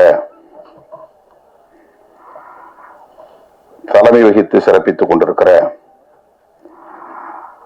தயாரிப்பாளர்கள் நலச்சங்கத்தின் தலைவர் மதிப்பிற்குரிய அண்ணன் கலைப்புலி சேகர் அவர்களே, இத்திரைப்படத்தின் தயாரிப்பாளர் நம் அனைவரையும் வரவேற்று உரையாற்றி இருக்கிற தோழர் திரு கிறிஸ்துதாஸ் அவர்களே, இணை தயாரிப்பாளர் யோபு சரவணன் அவர்களே, நன்றி உரை ஆற்றவிருக்கிற LSC முரளி அவர்களே, மற்றும் இந்த நிகழ்வில் பங்கேற்று வாழ்த்துரை வழங்கி சிறப்பித்திருக்கிற தமிழ்நாடு பத்திரிகையாளர் சங்கத்தின் தலைவர் கழுதகை நண்பர் DSR சுபாஷ் அவர்களே, தமிழ் திரைப்பட தயாரிப்பாளர்கள் சங்கத்தின் இணை செயலாளர் திருமிகு சவுந்தரபாண்டியன் அவர்களே, விடுதலை சிறுத்தைகள் கட்சியின் துணை பொதுச் செயலாளர் தம்பி வன்னியரசு அவர்களே, திரைப்பட தயாரிப்பாளரும் இயக்குனருமான நண்பர் செந்தூரன் அவர்களே, ஊடகவியலாளர் தம்பி முகிலன் அவர்களே, மற்றும் இந்த நிகழ்வில் பங்கேற்று கருத்துரை வழங்கி அமர்ந்திருக்கிற இயக்குனர் ராஜா விக்ரம் அவர்களே, தயாரிப்பாளரும் இயக்குனருமான VRR அவர்களே, திராவிட ஜனநாயக மக்கள் கட்சியின் மாநில செயலாளர் டாக்டர் பாஸ்கர் அவர்களே, நடிகரும் இயக்குனருமான காதல் சுகுமார் அவர்களே, இறைக்கவி நாத்தேனியல் அவர்களே, திரு கமலக்கண்ணன் அவர்களே, திரைப்பட தயாரிப்பாளர் சங்கத்தின் செயற்குழு உறுப்பினர் கமலக்கண்ணன் அவர்களே, மற்றும் திரைப்படத்துறையை சார்ந்த பல்வேறு துறைகளில் பணியாற்றி கொண்டிருக்கிற ஆளுமைகளே, தமிழ் சொந்தங்களே, உங்கள் அனைவருக்கும் என்னுடைய பணிவார்ந்த வணக்கத்தை தெரிவித்துக் கொள்கிறேன். இந்த வாய்ப்பை எனக்கு வழங்கிய தயாரிப்பாளருக்கும் இயக்குனர் இருவருக்கும் முதலில் என்னுடைய நெஞ்சார்ந்த நன்றியை உரித்தாக்குகிறேன். நேர நெருக்கடிதான். 12 மணிக்கு இன்னொரு நிகழ்வில் நான் பங்கேற்க ஒப்புதல் அளித்திருக்கிறேன். விரைந்து செல்ல வேண்டும் என்கிற ஒரு பதற்றத்தில் உங்கள் முன்னால் நிற்கிறேன். நெஞ்சு பொறுக்குதில்லையே என்னும் இந்த தலைப்பே திரைப்பட தயாரிப்பாளருக்கும் இயக்குனர்களுக்கும் எத்தகைய சமூக பொறுப்புணர்வு இருக்கிறது என்பதை நமக்கு உணர்த்துகிறது. இந்த தலைப்பை தேர்வு செய்ததிலிருந்தே அவர்கள் சமூக பொறுப்புள்ளவர்கள் என்பதை நம்மால் உணர முடிகிறது. மகாகவி பாரதி எவ்வளவோ பாடல்களை பாடியிருக்கிறார். தேசிய உணர்ச்சிகளை தூண்டியிருக்கிறார். இன்னும் அவருடைய பாடல்கள் உயிர்ப்போடு இருக்கின்றன. அவற்றில் மிகவும் உயிர்ப்பான வரிகளில் ஒன்று, நெஞ்சு பொறுக்குவதில்லையே இந்த நிலைகெட்ட மாந்தரை நினைத்தாலே என்கிற இந்த சொற்றொடர்கள். இது மிகவும் புகழ்பெற்ற சொற்றொடர். இலக்கிய தளத்தில் மட்டுமல்ல, சமூக தளத்தில், அரசியல் தளத்தில் அனைவரும் அறிந்த ஒரு சொற்றொடர். நிலைகெட்ட மாந்தர் என்று அவர் குறிப்பிடுகிறார் பாரதியார். ஆங்கிலத்திலே ஒரு ஸ்டெடி இல்லாதவன் சொல்லுவான். நம்ம எதுலையும் ஸ்டெடியா இருக்க மாட்டான். ஒரு பிடிப்பு இருக்காது, ஒரு உறுதிப்பாடு இருக்காது, ஒரு நிலையான மனநிலை கொண்டவன் இல்லை அப்படின்னு சொல்லுவோம். யாராவது ஒன்று சொன்னா உடனே அவன் மாறி போயிடுவான் மனசு. நாம ஒன்று சொன்னோம்னா அதுக்கு தகுந்த மாதிரி அதுக்கு ஈல்டு ஆயிடுவான். அப்படிப்பட்ட மனிதர்களைத்தான் நிலைகெட்ட மாந்தர் என்று பாரதி சொல்லுகிறார். ஒரு முடிவெடுத்தால் அதில் உறுதியாக இருக்க வேண்டும். ஒரு கொள்கையை ஏற்றுக்கொண்டால் அதில் உறுதியாக இருக்க வேண்டும். ஒவ்வொருவரும் ஒவ்வொரு கருத்தை சொல்லுகிற போது அதற்கேற்ப மாறிவிடக் கூடாது. நம்முடைய நிலைப்பாட்டில் நாம் நம்பிக்கை கொள்ள வேண்டும். அப்படி இல்லை என்றால் அப்படிப்பட்ட மனநிலை உள்ளவர்களை நிலைகெட்ட மாந்தர் என்று நாம் புரிந்து கொள்ளலாம். பாரதி கோபத்தோடு தான் இதை சொல்லுகிறான், ஆதங்கப்பட்டுத்தான் சொல்லுகிறான். மானுட உளவியல் இப்படிப்பட்டதாக இருக்கிறதே என்ற வேதனையை வெளிப்படுத்துகிறான். எல்லா தளங்களிலும் இது பொருந்தும். வெறும் சமூக தளத்தில் மட்டுமல்ல, மனித இயல்பாக இது இருக்கிறது. தமிழர்களுக்கு மட்டுமல்ல, உலகம் முழுவதும் இருக்கிறது. அதனால்தான் பல்வேறு பிரச்சனைகளை நாம் எதிர்கொள்ள நேரிடுகிறது. அப்படி மகாகவி எந்த பொருளில் ஆதங்கப்பட்டானோ, தன்னுடைய வேதனையை வெளிப்படுத்தக்கூடிய இந்த வரிகளை பதிவு செய்தானோ, அதை உள்வாங்கிக் கொண்டு அதே உணர்வோடு அதே ஆதங்கத்தை வெளிப்படுத்தக்கூடிய வகையில் சமூக பொறுப்புணர்வோடு இயக்குநர்களும் சரி தயாரிப்பாளரும் சரி ஒன்றாக கூட்டு சேர்ந்து இதை உருவாக்கி இருக்கிறார்கள். இயக்குனர் பேசும்போதும் தயாரிப்பாளர் பேசும்போதும் ஒன்றை சொன்னார்கள், எங்களுக்கு எந்த வணிக நோக்கமும் இல்லை. ஒரு படம் எடுத்தாலும் அது சமூகத்திற்கு நலம் பயக்கக்கூடியதாக இருக்க வேண்டும். அது கிறிஸ்துதாஸ் அவர்களின் ஒப்புதல் வாக்கு மூலம். அதே போல இங்கே ராய்ஸ்டன் பேசுகிற போது சொன்னார், அடுத்த வாய்ப்பு எனக்கு கிடைக்கிறதோ கிடைக்கவில்லையோ, ஒரு படம் நாங்கள் எடுத்தாலும் அந்த படம் ஒரு சோசியல் மெசேஜ் கன்வே பண்ணக்கூடியதாக இருக்க வேண்டும், சமூகத்திற்கான ஒரு செய்தியை சொல்லக்கூடியதாக இருக்க வேண்டும், அதுதான் எங்களுடைய நோக்கம் என்று அவர் இங்கே தன்னுடைய உணர்வுகளை வெளிப்படுத்தினார். ஆக இந்த படத்தை தயாரித்திருக்கக்கூடிய அனைவருமே, உருவாக்கி இருக்கக்கூடிய அனைவருமே, இதில் ஈடுபட்டு பணியாற்றி இருக்கக்கூடிய அனைவருக்குமே இந்த சமூகத்தில் ஒரு முற்போக்கான மாற்றம் நிகழ வேண்டும், நல்ல மாற்றம் நிகழ வேண்டும் என்கிற ஒரு கவலை இருப்பது வெளிப்படுகிறது. இளம் தலைமுறையினருக்கு இப்படிப்பட்ட ஒரு பொறுப்புணர்வு இருப்பது நமக்கு நம்பிக்கையை தருகிறது. அதற்காக முதலில் உங்களை நான் பாராட்டுகிறேன். உங்கள் உணர்வுகளையும் உங்களுடைய பொறுப்புணர்வுகளையும் உங்களுடைய பார்வையையும் நான் பாராட்டுகிறேன். அது ஒரு நல்ல கிளியர் மெசேஜ். லவ் என்பது உலகம் முழுவதும் திரைப்படங்களுக்கான ஒரு கருப்பொருள். தமிழ் திரைப்படத்திற்கு மட்டுமல்ல, உலகம் முழுவதும் எல்லா திரை உலகங்களும் காதலை மையப்படுத்தி பல்லாயிரக்கணக்கான திரைப்படங்கள் படைக்கப்பட்டிருக்கின்றன, வெளிவந்திருக்கின்றன. இன்னும் இன்னும் இது கருப்பொருளாகவே இயங்கிக் கொண்டே இருக்கும். இன்னும் பல ஆயிரம் படங்கள் வந்து கொண்டே இருக்கும். அவ்வளவு பெரிய ரிசோர்ஸ் லவ் என்பது. அதை ஒவ்வொரு கோணத்தில் ஒவ்வொருவரும் பார்க்க முடியும். அதற்கு ஒரு மல்டி டைமென்ஷன் இருக்கிறது. காலத்திற்கேற்ப அதை வெவ்வேறு கோணங்களில் நாம் பார்க்க முடியும், மக்களிடத்தில் அதை காட்ட முடியும். இவர்கள் அந்த காதலை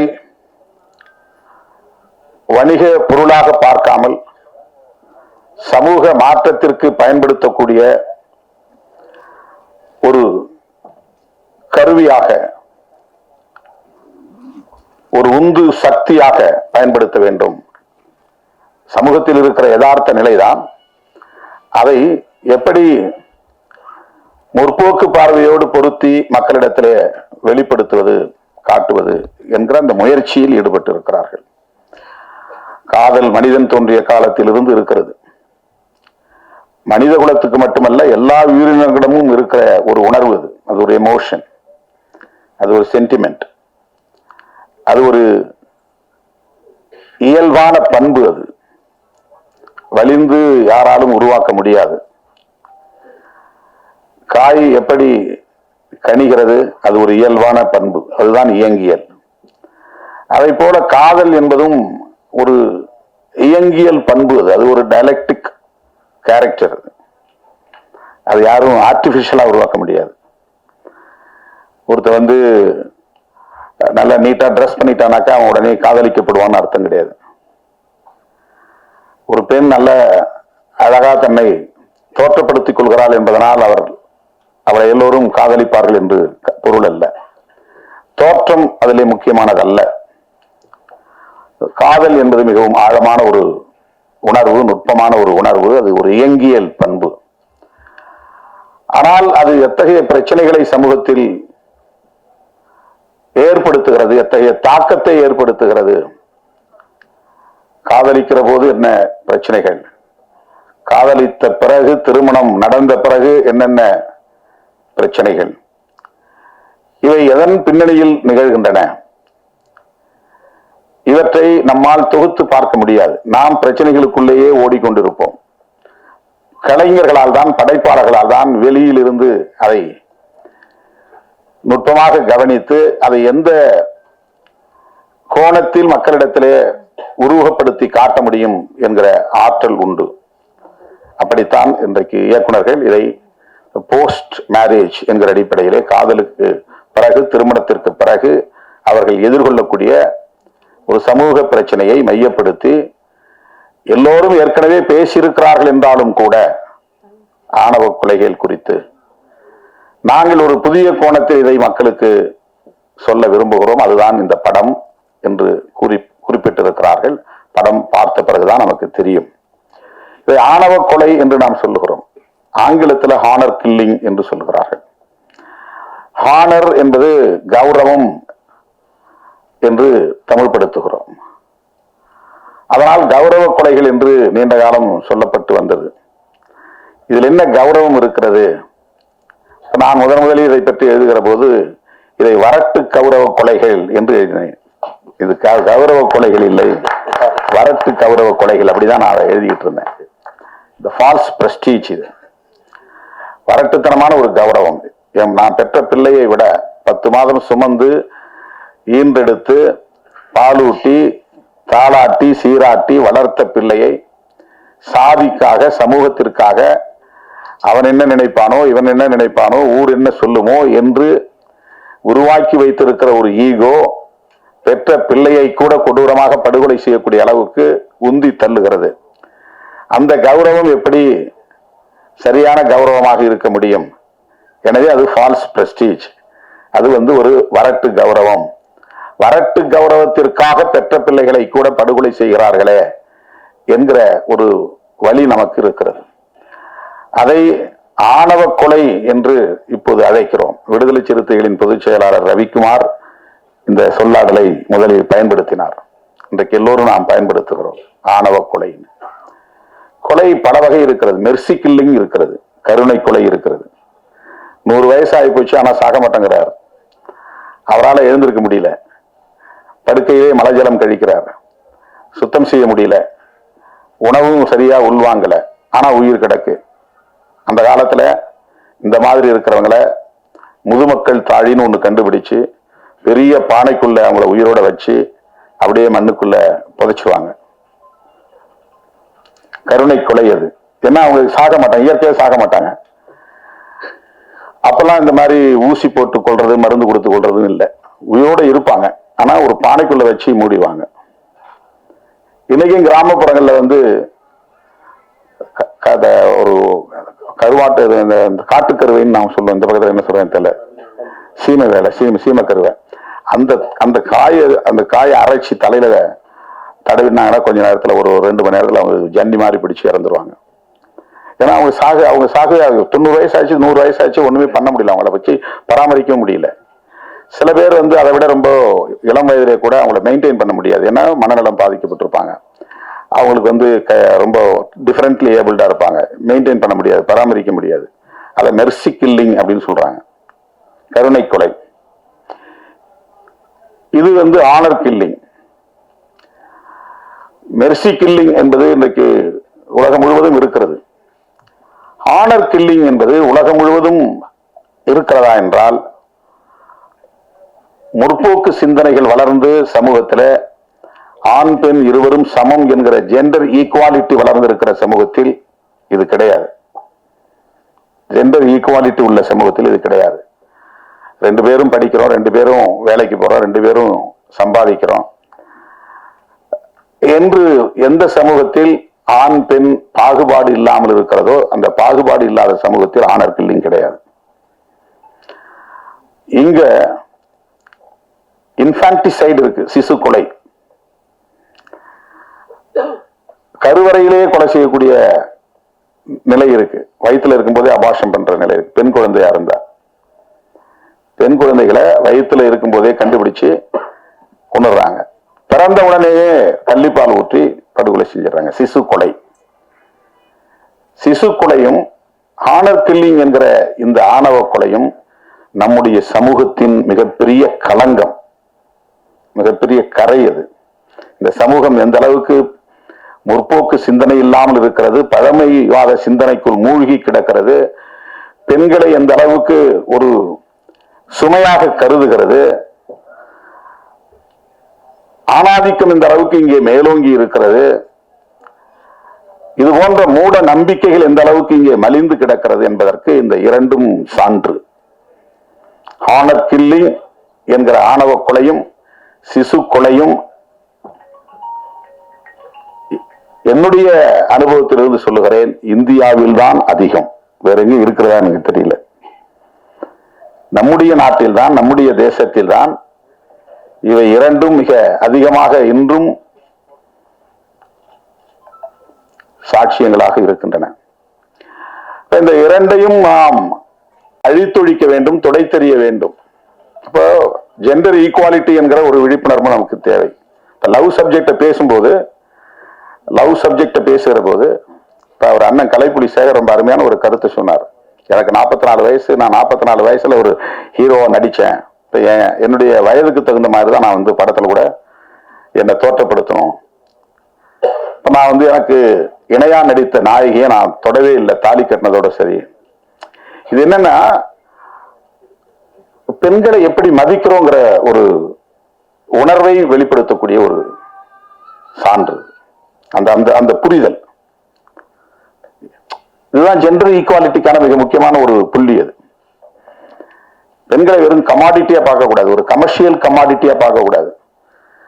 அவங்கள ரொம்ப செக்ஸியா காட்டி படத்தை நல்ல விலை போக வச்சிடலாம் அப்படின்னு ஒரு தயாரிப்பாளரோ ஒரு இயக்குனரோ பார்க்க கூடாது.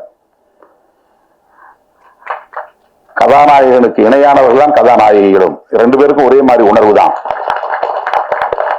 2 பேருக்கும் ஒரே மாதிரியான சென்டிமெண்ட்ஸ், 2 பேருக்கும் ஒரே மாதிரியான டிக்னிட்டி சமூகத்தில் இருக்கு. அதை நாம் மதிக்கணும். எந்த சமூகத்தில் ஜெண்டர் ஈக்குவாலிட்டி இல்லையோ அந்த சமூகத்தில் இந்த ஆனர் கில்லிங்கும் இருக்கும், ஆணவ கொலையும் இருக்கும், சிசு கொலையும் இருக்கும். இதை நம்ம விவாதிக்க வேண்டியிருக்கிறது, பேச வேண்டியிருக்கிறது, உரையாடலுக்கு உட்படுத்த வேண்டியிருக்கிறது. ஏற்கனவே நிறைய பேர் ஆனர் கில்லிங்கை பத்தி படம் எடுத்துட்டாங்களே, மறுபடியும் எதுக்குன்னு இன்னும் நூற்றுக்கணக்கான திரைப்படங்கள் தேவைப்படுகின்றன. இந்த உரையாடல்களை நிகழ்த்துவதற்கு வெவ்வேறு ஆங்கிள், வெவ்வேறு கோணங்கள்ல இதை நம்ம பேச வேண்டியிருக்கிறது. இதுல என்ன, ஏன் இதை நாம வேண்டாம் சொல்றோம்? இப்ப பெற்றவங்களை கேட்டா அவங்க சைட்ல இருந்து இப்படி திரைப்படங்கள் சொல்றவங்க இருக்காங்க, நீ பெண்ணை பெத்து பாரு, வளர்த்து பாரு, அப்பதான் உனக்கு தெரியும். யாரும் அப்படிலாம் நினைச்சு இந்த பெண்ணை காதலிச்சா அவங்க வீட்டு சொத்து அள்ளிட்டு போலாம், அந்த பெண்ணை காதலிச்சா சாதியை ஒழிச்சலாம், அப்படிலாம் யாரும் பண்றது கிடையாது. அப்படிலாம் பண்ண முடியாது. அதெல்லாம் ரொம்ப கற்பிதம். அது கற்பிதம். காதல் இயல்பா தோன்றுகிறது, ஆனா அதுக்கு நம்மளால ஏற்றுக்கொள்ள முடியாது. ஏற்றுக்கொள்ள முடியாம இருக்கிறது காரணம் ஏற்கனவே இங்க இருக்கக்கூடிய சோசியல் ஸ்ட்ரக்சர், சமூக கட்டமைப்பு. ஒவ்வொருத்தருக்கும் ஒவ்வொரு விதமான ஒரு கௌரவம் இங்கே நம்ம பிறக்கிறது முன்னாடியே இங்க கட்டமைச்சிருக்கிறாங்க. நாம யாரும் விண்ணப்பம் போட்டு இந்த சாதிக்குள்ள இந்த அப்பாவுக்கும் இந்த அம்மாவுக்கும் பிறக்கணும்னு நம்ம பிறக்கல. நம்ம ஒரு சிசுவா பிறக்கிறோம், இந்த சமூகம் முத்திர குத்துது. பிறந்த உடனே ஒரு பிராண்ட், இவன் இந்த ஏரியாவில் பிறந்திருக்கிறான், இவன் என்ன சமூகத்தில் பிறந்திருக்கான், நீ இந்த சமூகம் தான். அவன் விருப்பம் இல்லாமலே அவனுக்கு ஒரு முத்திரை இந்த சமூகம் குத்துகிறது, இந்த சாதி என்று முத்திரை குத்துகிறது. இந்த சாதி தொடர்பான ஒரு கௌரவம் இங்கே, ஒரு வரட்டு கௌரவம் இங்கே கட்டமைக்கப்பட்டிருக்கு. அது உடையாம இதெல்லாம் தடுக்க முடியாது. அவங்களுக்கு ஒரு சோசியல் இன்செக்யூரிட்டி இருக்கு. அவங்க என்ன நினைக்கிறாங்க, வேலைக்கு போறதாலும் குறைச்சி பழைக்கக்கூடியவங்களா இருந்தாலும் பக்கத்துல இருக்கிறவங்க அக்கத்துல இருக்கிறவங்க நம்ம குடும்பத்தை கேவலமா பேசுவாங்களே அப்படின்னு அவங்க ஃபீல் பண்றாங்க. அவங்க ஏன் பெத்த பிள்ளைய கொல்ல வேண்டிய தேவை இருக்கு, ஏன் தேடிக்கிட்டு போய் கூலிப்படையை வச்சு கொலை செய்யறாங்க? அவங்க மத்தியில உருவாக்கி வைத்திருக்கிற ஒரு பிரம்மை, சாதி தொடர்பான, சமூகம் தொடர்பான, குடும்பம் தொடர்பாக இந்த சமூகம் ஏற்கனவே ஒன்றை உருவாக்கி வைத்திருக்கிறது, கட்டமைத்து வைத்திருக்கிறது. அது அவங்களுக்கு ஒரு இன்செக்யூர் ஃபீலிங், ஒரு பாதுகாப்பற்ற உணர்வை தருகிறது. இது என்னுடைய கௌரவ பிரச்சனை, இந்த சாதிக்காரனோட என் பிள்ளை ஓடிட்டா. ஒரே சமூகத்துக்குள்ள காதலிச்சு ஓடினா கூட அதை கௌரவ குறைவா நினைப்பாங்க. ஒரே சமூகத்துக்குள்ள, சாதி மட்டும் கிடையாது, ஒரே சமூகத்துக்குள்ள, ஒரே சாதிக்குள்ள, ஒரே தெருவுக்குள்ளே காதலிச்சு ஓடினா அவனை இழுத்துட்டு ஓடிட்டாவ, அப்ப கூட அவன் இழுத்துட்டு ஓடிட்டான் யாரும் சொல்ல மாட்டாங்க. சமூகத்தை யதார்த்தமா இருக்கிறதே பெண்களை தான் இழிவா பேசுவாங்க. அவனை இழுத்துட்டு ஓடிட்டாவ. அவங்க அரேஞ்சு மேரேஜ் இல்ல, விருப்பப்பட்டு ஒருத்தருக்கு ஒருத்தர் பார்த்து, சாதகம் பார்த்து, பொருத்தம் பார்த்து திருமணம் நடந்தாதான் மரியாதை. சாதகம் பார்க்காம, பொருத்தம் பார்க்காம, ஒருத்தருக்கு ஒருத்தர் குடும்பத்தை போய் விசாரிக்காம பையனும் பொண்ணும் முடிவு பண்ணிட்டாக்க அவ்வளவு பழியும் பெண் மேலதான் விடும். ஓடி போயிட்டா, ஒருத்தனை இழுத்துக்கிட்டு ஓடி போயிட்டா. இது சாதி விட்டு சாதி தான் நிகழ்கிறது அல்ல, ஒரே சமூகத்துக்குள்ளேயே நிகழும்.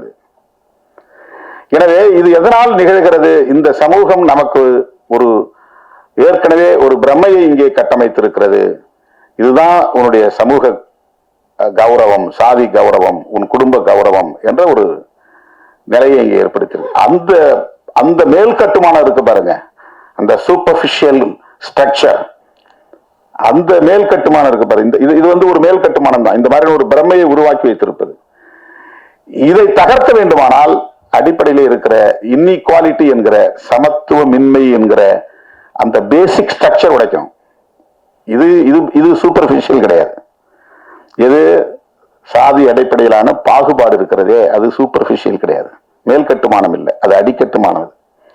இப்போ அது உடையணும்னு சொன்னா ஐடியாலஜிக்கலா நாம விவாதிக்க வேண்டிய தேவை இருக்கிறது. எது சரி எது தவறு, அப்படிப்பட்ட உரையாடல்களுக்கான ஒரு வாய்ப்பாகத்தான் இந்த திரைப்படங்களை நாம் பார்க்கிறோம். அந்த விஷன் இருக்கிற இயக்குநர்களால் தான் அதை படைக்க முடியும். ஒரு ரேடிக்கல் திங்கிங் இருக்கணும், ரேடிக்கல் தாட்ஸ் இருக்கணும், ஒரு முற்போக்கான சிந்தனை என்பது இருக்கணும். ராய்ஸ்டன் பேசியதிலிருந்தும் கிறிஸ்தாஸ் பேசியதிலிருந்தும் அவர்கள் நல்ல முற்போக்கான சிந்தனையாளர்கள் என்பதை நம்மால் புரிந்து கொள்ள முடிகிறது. இதெல்லாம் பாருங்க, மதம் கடந்து ஒருத்தர் ரகுமான், ஒளிப்பதிவாளர் முஸ்லீம், தயாரிப்பாளர் கிறிஸ்தாஸ், தினேஷ், கவி தினேஷ், ஒரு அடையாளத்துக்கு சொல்றேன். ஆனா அவங்கள்ட்ட அது கிடையாது. இப்ப நம்ம சொன்னாதான் அது புரியும். அவங்க அப்படி பார்த்து சேர்ந்துக்க மாட்டாங்க. இதெல்லாம் எதனால முடிகிறது? நம்மகிட்ட ஒரு நல்ல சிந்தனை, முற்போக்கான சிந்தனை, சமத்துவ சிந்தனை, ஜனநாயக சிந்தனை இருப்பதனால்தான் இணைந்து செயல்பட முடிகிறது. திரைப்படங்கிறது பல ஆளுமை உள்ளவர்கள், பல திறமை உள்ளவர்கள் ஒன்று சேர்ந்து உருவாக்கக்கூடிய ஒன்று. அதுல தயாரிப்பாளர்கள் படக்கூடிய தொல்லையை பற்றி சவுந்தரபாண்டியன் அவர்கள் சொல்லிக் கொண்டிருந்தார். அண்ணன் கலைப்புலி சேகர் அவரும் சொல்லிக் கொண்டிருந்தார். மற்றவர்கள்லாம் அவங்களுக்கான சம்பளத்தை வாங்கிக்கிட்டு தான் வேலையை செய்யறாங்க. நாங்க மொத்தத்தையும் போட்டுட்டு காத்துக்கிட்டு உட்காந்துருக்கணும். அது டிஸ்ட்ரிபியூஷனுக்கு பிறகு எங்களுக்கு கிடைச்சாலும் உண்டு, கிடைக்கலாம் உண்டு, நஷ்டம் ஏற்பட்டாலும் அந்த நஷ்டத்தை ஏற்றுக்கிறது யாரும் தயார் இல்லை. இசையமைப்பாளர்னா அவருக்கு என்ன தொகை கொடுத்துட்றோம், டைரக்டர்னா அவருக்கு என்ன தொகையை கொடுத்துட்றோம், ஹீரோ என்னவோ அவருக்கு கொடுத்துட்றோம், ஹீரோயினுக்கு எவ்வளவோ கொடுத்துட்றோம், எல்லாத்துக்கும் போயிருது. அதுக்கப்புறம் தான் வேலைக்கே வராங்க, ஃபீல்டுக்கே வராங்க. ஆனா படம் ரெடியாகி சென்சாருக்கு போய் ரிலீஸ் ஆகி அது டிஸ்ட்ரிபியூட்டர் வாங்கி அவங்களுக்கும் தயாரிப்பாளருக்கும் அதுக்கு பிறகுதான். இப்ப இந்த பிரச்சனையை யார் பேசுறது அப்படின்னு கேட்டாரு. அதுக்குதான் நாங்க இருக்கிறோம். எங்களுக்கு நீங்க அதை சொல்லணும், எங்களுக்கு அது தெரியாது. டிஎஸ்ஆர் சுபாஷ் சொன்ன மாதிரி இந்த பிரச்சனைகள் எல்லாம் அவர் ரொம்ப அருமையா சொன்னார். திருவள்ளுவர் படத்தை பேட்டர்ன் ரைட் பண்ற மாதிரி பண்ணணும். நிறைய விஷயங்கள் இன்னும் பேசப்பட வேண்டிய, உரையாடலுக்கு உட்படுத்த வேண்டிய பிரச்சனைகள் நிறைய இருக்கிறது. திரைத்துறையில பிற்போக்குவாதிகளின் கை ஓங்கிவிடக் கூடாது, சனாதன சக்திகளின் கைகள் ஓங்கிவிடக் கூடாது. முற்போக்கான சிந்தனையாளர்கள் வேடிக்கை பார்க்கக்கூடியவர்களாக இருக்கக்கூடாது. என்ன கூட சில பேர் கேட்டாங்க, உங்களுக்கு இந்த அரசியலுக்கு பொருத்தமே இல்லை, நீங்க ஒரு அரசியல்வாதி மாதிரியே தெரியலையே, நீங்க இதுக்குள்ள போய் சீக்கினீங்க அப்படின்னு. Well wishes. அரசியல் டிபிக்கல் பொலிட்டிஷியன் எப்படி இருக்கணும் உங்களுக்கு தெரியும். அந்த சிம்டம்ஸ் உங்கள்கிட்ட தெரியலையே. இப்ப நாம வேடிக்கை பார்க்கறதா இருந்தோம்னா வெறும் சாதியவாதிகளும் மதவாதிகளும் மக்களை ஏய்க்கக்கூடிய சக்திகளும் தான் அரசியல்ல எஞ்சுவாங்க. நாம நுழைய வேண்டியிருக்கு. எல்லா இடங்களையும் நம்ம ஊடுருவ வேண்டி இருக்கிறது. அரசியல் தளமாக இருந்தாலும், கலை உலகமாக இருந்தாலும், எல்லா இடங்களிலும் ஜனநாயக சக்திகளின் கைகள் ஓங்க வேண்டும். முற்போக்கு சிந்தனையாளர்கள் இங்கே இயக்குநர்களாக, தயாரிப்பாளர்களாக, ஒளிப்பதிவாளர்களாக, இசையமைப்பாளர்களாக, கதாநாயகர்களாக, கதாநாயகிகளாக வர வேண்டும். எங்க ஊருக்காரர் தம்பி சுதர்ஷன், திட்டக்குடிக்காரர், முதல் படம் இங்கே இசையமைத்திருக்கிறார் என்று அறிமுகமானார். அவருக்கு என்னுடைய வாழ்த்துக்கள். நான் அந்த ஊர்ல தான் படிச்சிருக்கேன். எங்க ஊர்ல இருந்து ஏற்கனவே இன்னொரு லப்பர் பந்துன்னு ஒரு திரைப்படத்தை ஒரு இயக்குனர் உருவாக்கியிருக்கிறார். அவரும் திட்டக்குடிக்காரர். ரொம்ப மகிழ்ச்சியாக இருக்கிறது. இந்த திரைப்படம் நல்ல சிந்தனை உள்ளவர்களால் உருவாக்கப்பட்டு இருப்பதனால் மக்களிடையே மிகப்பெரிய வரவேற்பை பெறும், வெற்றி பெறும் என்று நான் நம்புகிறேன், நெஞ்சார வாழ்த்துகிறேன். இந்த படம் சமூக தளத்திலும், பண்பாட்டு தளத்திலும், அரசியல் தளத்திலும் ஒரு நல்ல தாக்கத்தை ஏற்படுத்தும் என்று நம்பிக்கையோடு வாழ்த்தி வாய்ப்புக்கு நன்றி கூறி முடிக்கிறேன். நன்றி, வணக்கம். தற்போது இசைத்தட்டு வெளியிடும் நிகழ்வு படத்துடைய லிரிசிஸ்ட் திரு ரஜினிவேல் அவர்களை மேடைக்கு வருமாறு அன்புடன் அழைக்கிறோம்.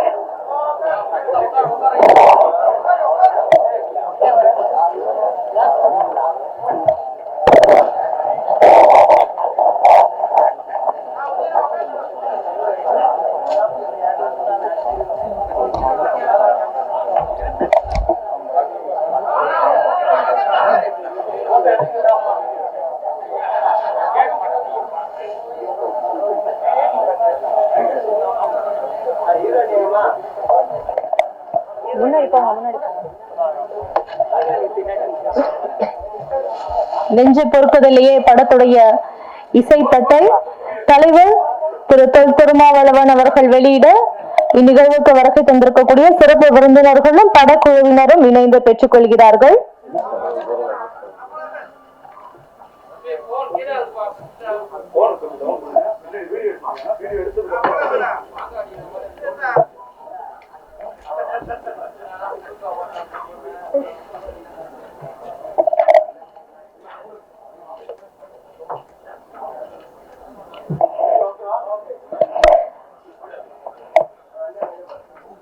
நெஞ்சு பொறுக்குதலியே திரைப்படத்துடைய இசைத்தட்டை விசிக தலைவர் திரு தொல் திருமாவளவன் அவர்கள் வெளியிட்டிருக்கிறார்கள். அவர்களுக்கு எங்களின் மனமார்ந்த நன்றியினை தெரிவித்துக் கொள்கிறோம்.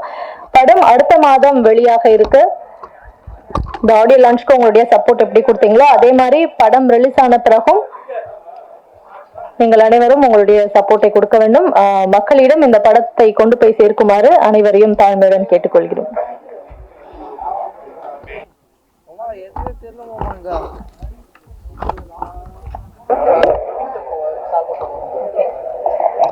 அதே மாதிரி இந்த படம் ஷூட்டிங்லாம் நடந்துட்டு இருக்கும் போது படத்துடைய எக்ஸிகியூட்டிவ் ப்ரொடியூசர் திரு காமராஜ் அவர்கள் படத்துக்காக அதிகமா உழைச்சிருக்காரு.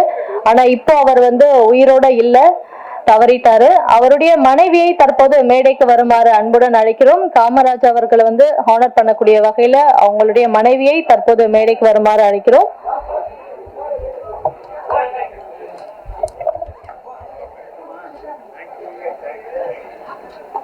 அவர்களுக்கு அண்ணன்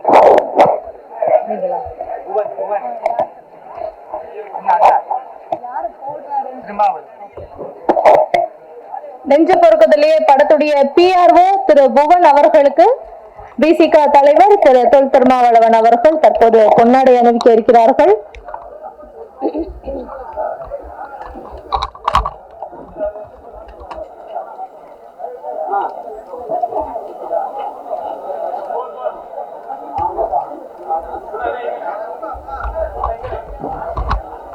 PRO புவன் அவர்களுக்கு மனமார்ந்த வாழ்த்துக்களை தெரிவித்துக் கொள்கிறோம்.